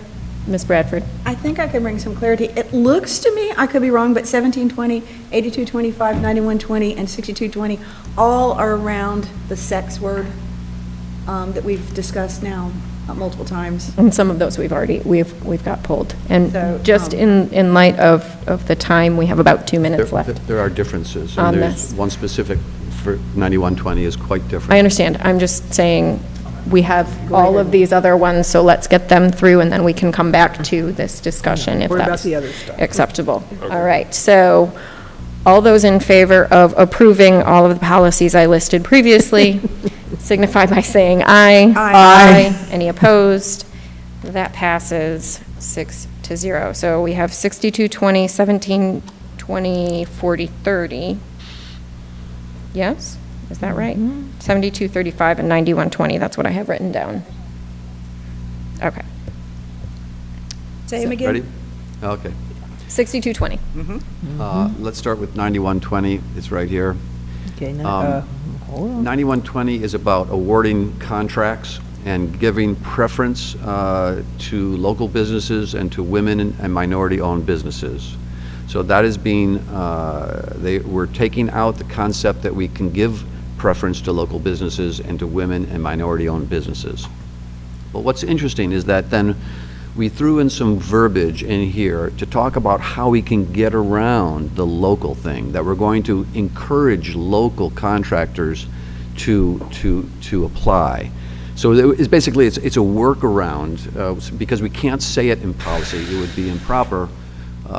We give the workaround. And my question is, then why aren't we giving the workaround to women-owned businesses and to minority-owned businesses? If we believe that that's the right thing to do, even if we can't put it in policy, we can put the workaround in there. Madam Chair, point of order. Yes, ma'am. I got 9210. Which one are we on? 9120. Okay, I've transposed numbers. Thank you. All good. Yeah. Ms. Justice? Yeah, I believe that the attorney said at the time that there were, I'm not sure who it was, maybe it was finance, that there were state statutes that precluded us from removing a lot of this. Am I right about this? 9125. 9120. 9125, are we Yes. talking about? 9120. I'm talking about 9120 at the moment, I might be but they're wrong very about similar. Is that on our And we list? passed 9125, so it's 9120. that. We were going through so many of them that day, but this. The 9125 one, and We've already passed that one, I'm though. just talking about that because it's thank the you. related issue, but the 9125 one is the one that the general statute, not federal, North Carolina general statute, requires us to keep that, showing that we have to make the good faith efforts for outreach. 9120, I can't remember what the issue with that one was. I can't. I think this was one Ms. Sutton had a comment on. Was it not? Bidding for construction work, we have to comply with the laws that are out there. Yeah, that's what I thought. That's Yeah, why we would still have reporting requirements that would be sent to the state. We wouldn't, by changing this policy, it wouldn't, we would still have to meet those reporting requirements. I believe that's what we talked about in policy, but we would still have competition. and we would still try to get the best price we could, and that's the wording that we have in there. I'm not sure if there's another specific question related to that wording change. There is, yeah. We are at time. I will allow the question, but we need to continue the agenda. It says in here, the board is committed to promoting fair and open competition in all bidding procurement processes. While no geographical preferences shall be applied in the evaluation of bids in accordance with federal and state laws, the board encourages participation from qualified firms based in New Hanover County and in North Carolina. So there's the workaround, right? And so why aren't we doing the same thing with a workaround for women-owned or minority-owned businesses? Because that's what was originally in the policy. I guess what I'm saying is are we just trying to say, no, we're not going to give preference? Then let's just say it. We're just not going to give preference to women-owned businesses or minority-owned businesses. Although, We are at time. can we? So unless there is a motion, I agree. Second. It's starting to get confusing too, so. Yeah. so policies 6220, 1720. I will make a motion to postpone policies 6220 and 1720/4030/7235 to the next meeting and send 9120 back to policy for further discussion. I second that. Say it again, please. I make a motion to postpone 6220 and 7220/4030/7235 to next month's meeting and send 9120 back to policy for further discussion. As I say, I second it. All right. Since we are at time, all those in favor signify by saying aye. Aye. Aye, yes. Any opposed? That passes 6-0. Continuing on, we have our insurance renewal, Sherry, presentation, person, questions, all of that. Oh, good. So as we shared at agenda review, we worked with our Surrey insurance agent, Zach Wright, and he's here with me today to answer any questions. To go out to market for all of our insurance policies. We do this annually to make sure we are getting the best price and that we are looking at competition for anyone who can provide these services to us that we feel are responsible vendors. And so I have in front of you the recommendation based on the quotes that we received back from the different companies. And so as you can see here, the total renewal cost is a little over 1.9 million, so it's $1,987,480. It's a 3.71% increase compared to the current year, which was actually less than we had planned for in the budget, which allowed us to also offer the student accident insurance coverage for pre-K through 12th grade, which was approved at agenda review. I do have that new document in front of you because there was a change that we wanted to point out. If you take a look on page 7, we had talked at agenda review, we were still working with the vendor to try to get a change to that date. They had adjusted the retro date. Originally in the packet we looked at agenda review, it was July 1st, 2015. But we have worked with them, and I say we, but really Zach Wright has worked with them to get that retroactive date changed. So now we've got that date, we've negotiated and got that date down to July 1st, 2009. But we will be glad to answer any questions that you have related to that. Ms. Barnhart. Thank you, Ms. Sutton. I was extremely frustrated on Tuesday to see, and it comes with New Hanover County's history. It just seemed that technically they did everything right, 45 days notice, but a pretty I can't say the bad words on the dais, so I'm not going to, situation. And so to come back tonight to see that it is 2009 versus 2014, I'm thankful for it, and thank you for going to bat for us. That is a huge thing. I know that this board, the last year, we have looked at ways that we can provide better insurance because of the situations that have happened in the past. We've had to take away a lot of things that normally had been covered. And so really to understand that, for our community, that we're going to bat. I know last Tuesday, this board approved the personal liability that will be able to bring back things like tug of war and jump houses. And I know so many people are excited. I said, don't do it this week, next year. So tonight, honestly, this was the part of the agenda that I was dreading the most because of the frustration of the date change. And so for you to come back tonight saying that it is now 2009 versus 2014, I'm really grateful. And then also, I'm going to highlight, you are also continuing on our behalf to look out for umbrella coverage. Could you expand on what that means for us? Thank you, sir. Yes, ma'am, glad to. For the umbrella coverage on page 7, the coverage was non-renewed last year. In the way the insurance would work, we have to get the primary coverages placed first with Liberty. Those came up tight against the last Tuesday deadline. So the Liberty information has now been submitted to multiple umbrella carriers in the market, and we are waiting for the response of most of those. A few you will see have already declined, so we're continuing in that effort as well. And the retro date of 09, that now, I think, fits with the statute to where the first group, I guess, of 5-year-olds that started in 09, graduated in 22, and have 3 years for the statute to expire, that should give us complete coverage. 04 was a little redundant over what the statute allowed, but now we are within that, and there should not be coverage loss. Dr. Merrick, and then Ms. Bradford.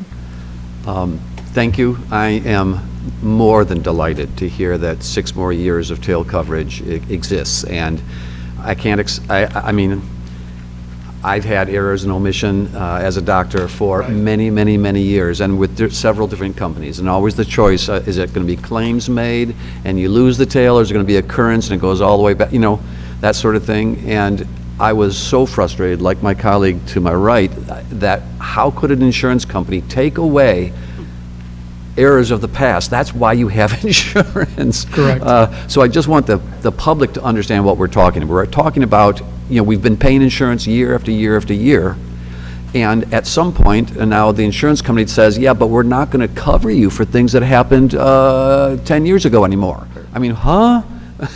So I guess you quickly understood our fear, frustration, and et cetera, and I appreciate you working with us. It means the world. Thank you. No, the message was received and rightly submitted to me, so my pleasure to be able to get this worked out. Ms. Bradford? Sorry if I was a little mean last time, but you know, this is something that I'm really passionate about. So I'm going to make a 2-part motion. I'm going to move that we approve the renewal proposed as is, with the caveat that we take this next 6 months and we investigate alternative, if there is one out there, so that this time next year, that we're not stuck, held, you know, kind of hostage to one insurance company, even though we've gotten this awesome concession, which thank you so much for doing that. Still not happy, may never be happy with them, but, so that's my 2-part motion. Accept it as it is, but we start the process. I mean, Ms. Sutton has done a fabulous job of reducing the cost of our insurances, and just could not be happier with what you're doing. But I want you and the attorneys to get together and figure out if there's another route we can go, but other districts are going, that we maybe can get out from under this. So that's my 2-part motion. I'll second. Dr. Barnes? Just want to be clear, before anyone schedules a 3rd grade skydiving event, we will be going over the list of approved activities and putting it back out to principals once we get the insurance approved. That doesn't mean that Thursday ain't going to be nuts. Thank you. No skydiving. Ms. Barnhart? Just 2 points of clarity. I agree with what my colleague is saying. From my small knowledge about this space, it seems like sovereign immunity is one of the things that, in the discussion of exploration, is one of the things to look at. But then I also, before I vote on this motion, I want to ensure that passing it as is still allows us that opportunity window to have a different umbrella policy if one becomes available to us. So if we pass this tonight, if it's out for bid, and in the event somebody says yes, we still have the opportunity to pick up that as well. I just Yes, wanna you make do. sure. Thank you. All right. So we have a motion to approve this with the caveat that we are going to pursue. All those in favor signify by saying aye. Aye. Any opposed? That passes 6-0. Thank you so much. Thank you. Thank you. All right, the New Hanover County Schools AIG Plan 2025 to 2028. And that's Dr. Hamilton and Dr. DeWalt. Where's that handout from Barnes? Hi, good evening. So every 3 years, we have to resubmit our AIG plan to the Department of Public Instruction, and this is our year to be able to do that. And this is in alignment with the DPI's AIG legislation and General Statutes 115C, 150.5, Article 9B. So our plan is up for renewal. Dr. DeWalt has worked very hard on renewing this plan to make adjustments based on where we currently are. She has taken feedback from our site visits from the Department of Public Instruction, from meetings that she has attended with the Department of Public Instruction regarding our plan, from the gifted education specialist working in our schools with our children every day at all levels, and from the Gifted Advisory Council. She has made these revisions. You do have a copy of those, of the updated plan. In addition to that, as we go through the next 3 years, as things change and we do need to make revisions based on our needs, we do have the capability of doing that. So we are asking that you all approve our plan to submit to the department by July 15th this year, which is when it's due. Your mic isn't on. I make a motion to adopt the AIG plan as presented. Ms. Bradford? Discussion. I would love for you to list from the little handout that we got 2 days ago, the rising student needs under the AIG program. I know you saw it, Robin. I think you handed it to me.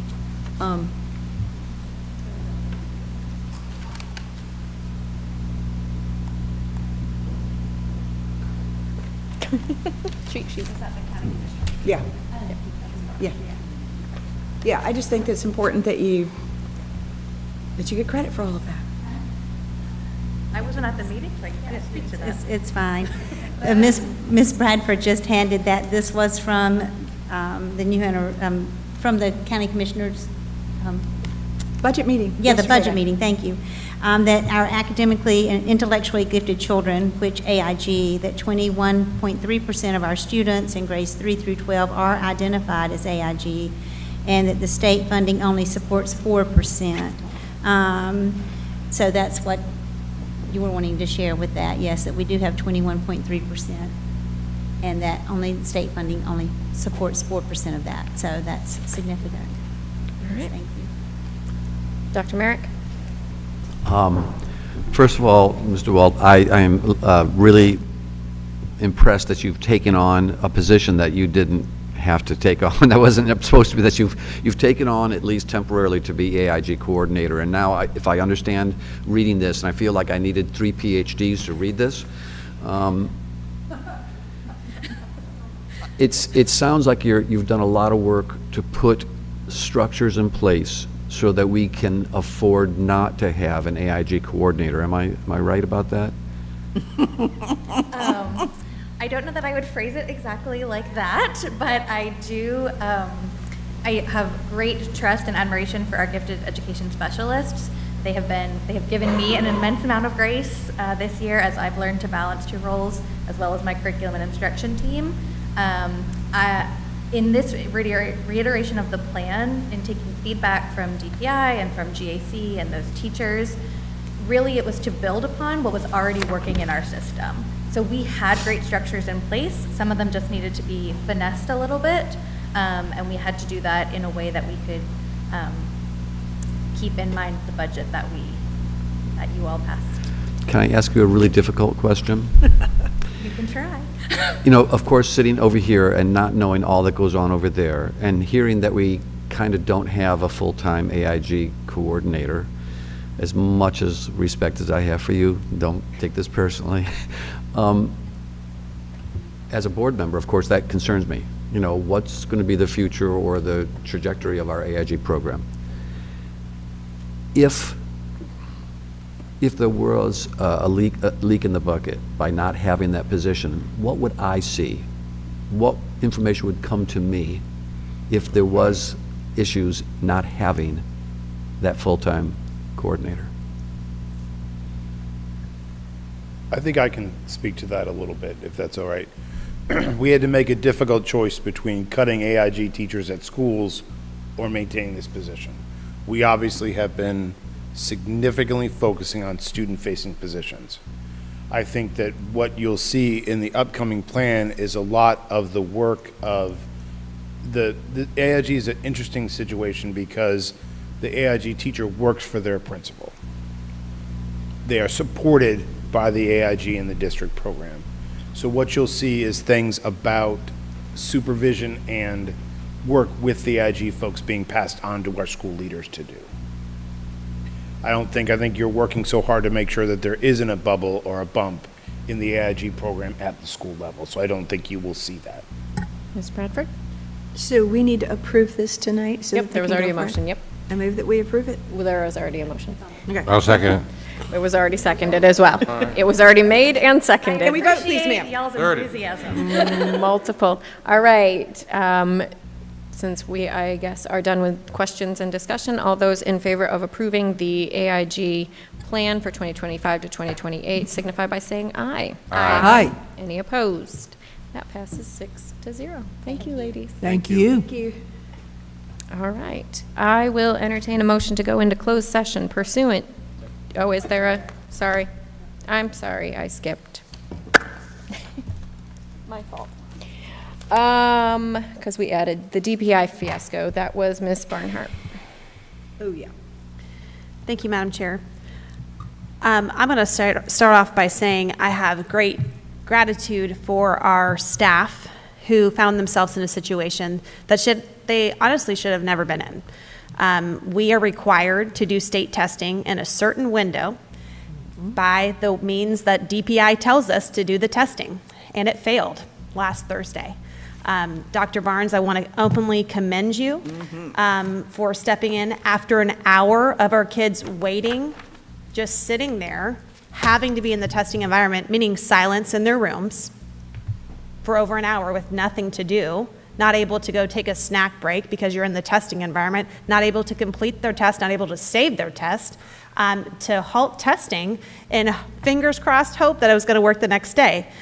Because that was what was best for kids. After an hour, they would have come back to 3 hours testing that would have pushed back lunch and all the remains. I mean, we had a group of fourth graders that came up today, and they were probably in that bubble that day of just absolute chaos. So I want to give a shout out to our staff because I know that they did the best they could, and our students, the best they could in a situation they did not ask for, nor should they have been in.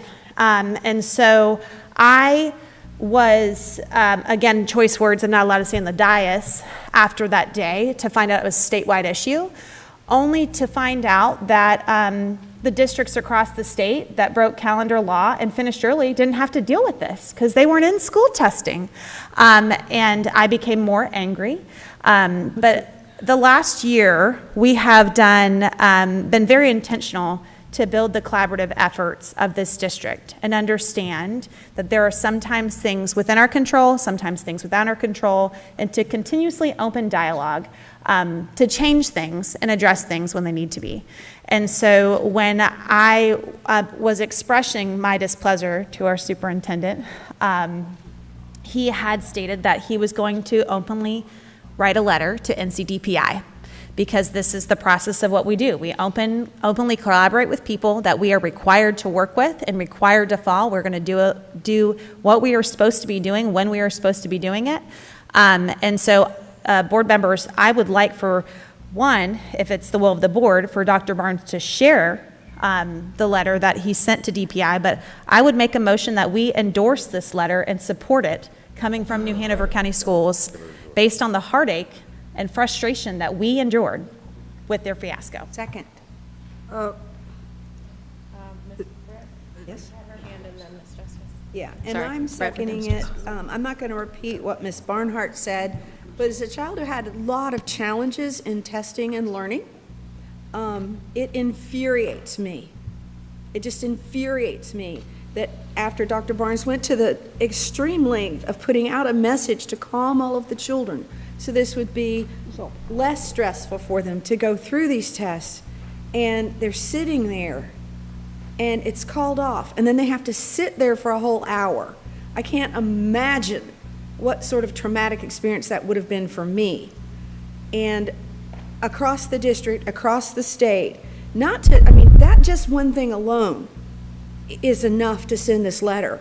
But the impact it had on our testing center, our teachers, our staff, and now we have funds in jeopardy, now we have scores in jeopardy. It's just an absolute outrage to me, and I totally support sending this letter. Dr. Barnes's letter was great, but if we sent them 4,000 letters, it wouldn't be enough. We can never let this happen again in our state. It's just reprehensible, and I'm very strong on this topic. Ms. Justice? Oh, gosh. He already read the letter. It was excellent. He did a great job. I'm not quite sure what's going on here, but it was a horrible situation. I've been testing kids since 1989. Testing is a problem. It's gotten worse over the decades. Lots of money to be made in testing. This was a bad mistake because of technology and affected thousands and thousands of children. So this is all good dialogue, but Dr. Barnes has already read the letter.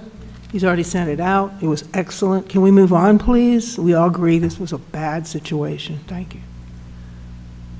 Mr. Perry? I think we should go to a vote. I haven't had an opportunity to read the whole thing. I'm sure his letter was fine. I support what Dr. Barnes has been doing. But, this is the point I want to make about this whole thing. The fact of the matter is that we said, well, we have to do what NCDPI keeps saying us. And what I see is a pattern of the state, the General Assembly and the DCP, NCDPI, trying to continually and even more so, micromanage our school district and not give us the option to do things in a way that makes sense for our school district. And I love technology. I think it can be a great aid, but when you become dependent on it, when you can't pass out a number 2 pencil and a printed test, there's a problem. So, we need to push back when it comes to NCDPI and to our state legislature and say, guess what? We're the locally elected school board. We are in the best position to be making decisions on how this should go down. So give us some guidance, but stop micromanaging us. And I think that needs to be part of our interactions with the people at the state. I know Dr. Barnes wanted to make us, Ms. Justice? I've been doing this for decades. There's nothing we can do about it. State law. The most of this is coming from the legislature, which has been controlled by politicians, hasn't been listening to us. We're 49th in the nation as far as per pupil expenditure. It's bad. No, what I'm saying, it's bad. It's bad. Is this germane to the topic? Yes, it is. He's talking about the state legislature and the problems involved in testing. It has to do with funding, a lot of it. Yeah. That would be my call, and I will say that it is germane, but We're running out of time. We're running out of time. So if there is a Well, succinct... contact your legislature and try to help the kids. That's my best advice. Dr. Merrick?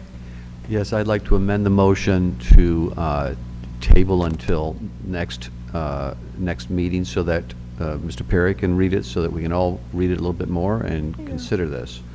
I love to see what response Dr. Barnes gets from his letter. And, you know, I don't think we're going to go back to Scantrons, folks. I think those days are gone. And these things will happen, and I would like some accountability from them, but I'm guessing we're going to get that. That's my hope. So let's not rush in with the fire hoses. I move to amend and to table until next meeting. Is there a second? Yeah, I'll second. Okay. Dr. Barnes? Just wanted to add one thing. I mentioned earlier about the unbelievable resilience of our kids and the ability of the staff and the administrators to pivot. But something specific happened with the testing department that I don't think is common knowledge and I think is really significant. When we made that call that day, I was at the testing office when we were doing it. Those testing folks knew that they would have to put in an individual ticket on every single test if I made the call to cancel it, because it technically is a misadministration. That meant that they were looking at 10 hours. They went home that night at 10:45 at night after inputting every single test. They did not tell me that would happen until after I made the decision, because they wanted the decision to be based on what was good for kids. And so I just want to commend that testing department as well, because that's leadership right there. 7,226 tickets had to be placed. 7,226 tickets. And they knew that and didn't tell me about it until after I made the call. And good people, All right, Ms. Barnhart? good education. My only point of discussion on the amendment is this is an opportunity for us to come together and openly support our superintendent, openly support our staff and students who were abruptly and unnecessarily affected by this. And so I think it is imperative that we pass this tonight to be able to stand together with that, rather than pass it down the line to say, oh, what's going to happen of it, just to understand that we are coming together in unity for our staff, for our students, behind our superintendent, and together. So I will not be supporting the amendment to postpone for that reason, but this is an opportunity for us to come together. Thank you. All right, so there is a motion to postpone. Ms. Bowie, will you call the roll? Ms. Bradford? No. Dr. Merrick? Yes. Ms. Mason? No. Ms. Barnhart? No. Ms. Justice? Yes. And Mr. Perry? Yes. So that is 3-3, so it fails. Yes? Yes. Yes. Yes. If it is tied, it fails, yes? And then it goes to the main motion, correct? Yep. Okay. So the main motion, Ms. Barnhart, can you restate the main motion? My motion is just to endorse the letter that Dr. Barnes has already sent to NCDPI and Mo Green on behalf of New Hanover County Schools. Okay. Ms. Bowie, will you call the roll on that one? Mr. Perry? If I don't really know what it says, nay. Ms. Justice? I want to wait? No. Ms. Barnhart? Yes. Ms. Mason? Yes. Dr. Merrick? No. And Ms. Bradford? Yes. So that one fails as well. Madam Chair, point of order. Yes, ma'am. I don't understand why one board member hasn't read the letter. I think we got it on, when did we get it, sir? Dr. Barnes? Put on agenda review, so Well, it's part of our package, and we're supposed to read our packages. And Dr. Okay, Barnes we're even going to sent us- continue on. We're going to continue on in the agenda. Thank you. I will entertain a motion to go into closed session pursuant to General Statute 143-318.11C for the following purposes: to prevent the disclosure of information that's privileged or confidential pursuant to General Statute 115C-402 and not considered a public record within the meaning of Chapter 132 of the General Statutes, to prevent the disclosure of student records rendered confidential under the Family Educational Rights, to consult with an attorney in order to preserve the attorney-client privilege between the attorney and the board, and to consider the qualifications, competence, performance, character, fitness, conditions of appointment, or conditions of initial employment of an individual employed or considered for employment with the school system, or to hear or investigate a complaint, charge, or grievance by or against any individual employee. So moved. Okay, all those in favor signify by saying aye. Aye. We are in closed.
All right, we are back in open.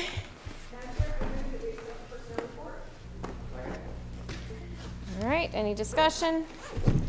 Hearing none. All those in favor signify by saying aye. Aye. Any opposed? That passes 6-0. Any correspondence? No. Okay. Continuing to announcements. Policy Committee meets Tuesday, June 10th at 1 p.m. Here, general public will have the option to view remotely. Members of the Board of Education will participate in the Mosley High School Career Readiness Academy at Mosley High School commencement ceremony on Thursday, June 5th at 6:30 at the Snipes Academy Auditorium. Members of the Board of Education will participate in Laney High School commencement ceremony on Friday, June 6th, 2025 at 6 p.m. Laney High School, Laney Stadium. Members of the Board of Education will participate in the New Hanover High School commencement ceremony on Friday, June 6th at 6 p.m. Legion Stadium. Members of the Board of Education will participate in the Ashley High School commencement ceremony on Saturday, June 7th at 9 a.m. Ashley High School, Ashley Stadium. Members of the Board of Education will participate in the Hoggard High School commencement ceremony on Saturday, June 7th at 10 a.m. Hoggard High School, Braswell Stadium. Board of Education will hold a gender review meeting on Tuesday, June 24th at 2 p.m. Here, general public will have the option to view. Board of Education will hold the July regular board meeting on Tuesday, July 8th at 5. Here, general public will have the option to view remotely. Do I hear a motion to adjourn? I don't have it on here. So there's a finance committee on the 12th at 12:30. And what was the curriculum meeting mentioned in there? That is on June 30th. And do we still have the 18th on hold? That's for Crystal? I think that's for something else. Okay, thank you. All right. We do have to do that, though. Yes. Both dates? Right now, Julie thinks she can get it in one. Okay. Do I hear a motion to adjourn? Oh, second? Yes. All those in favor signify by saying aye. Aye. Aye, aye. We are adjourned.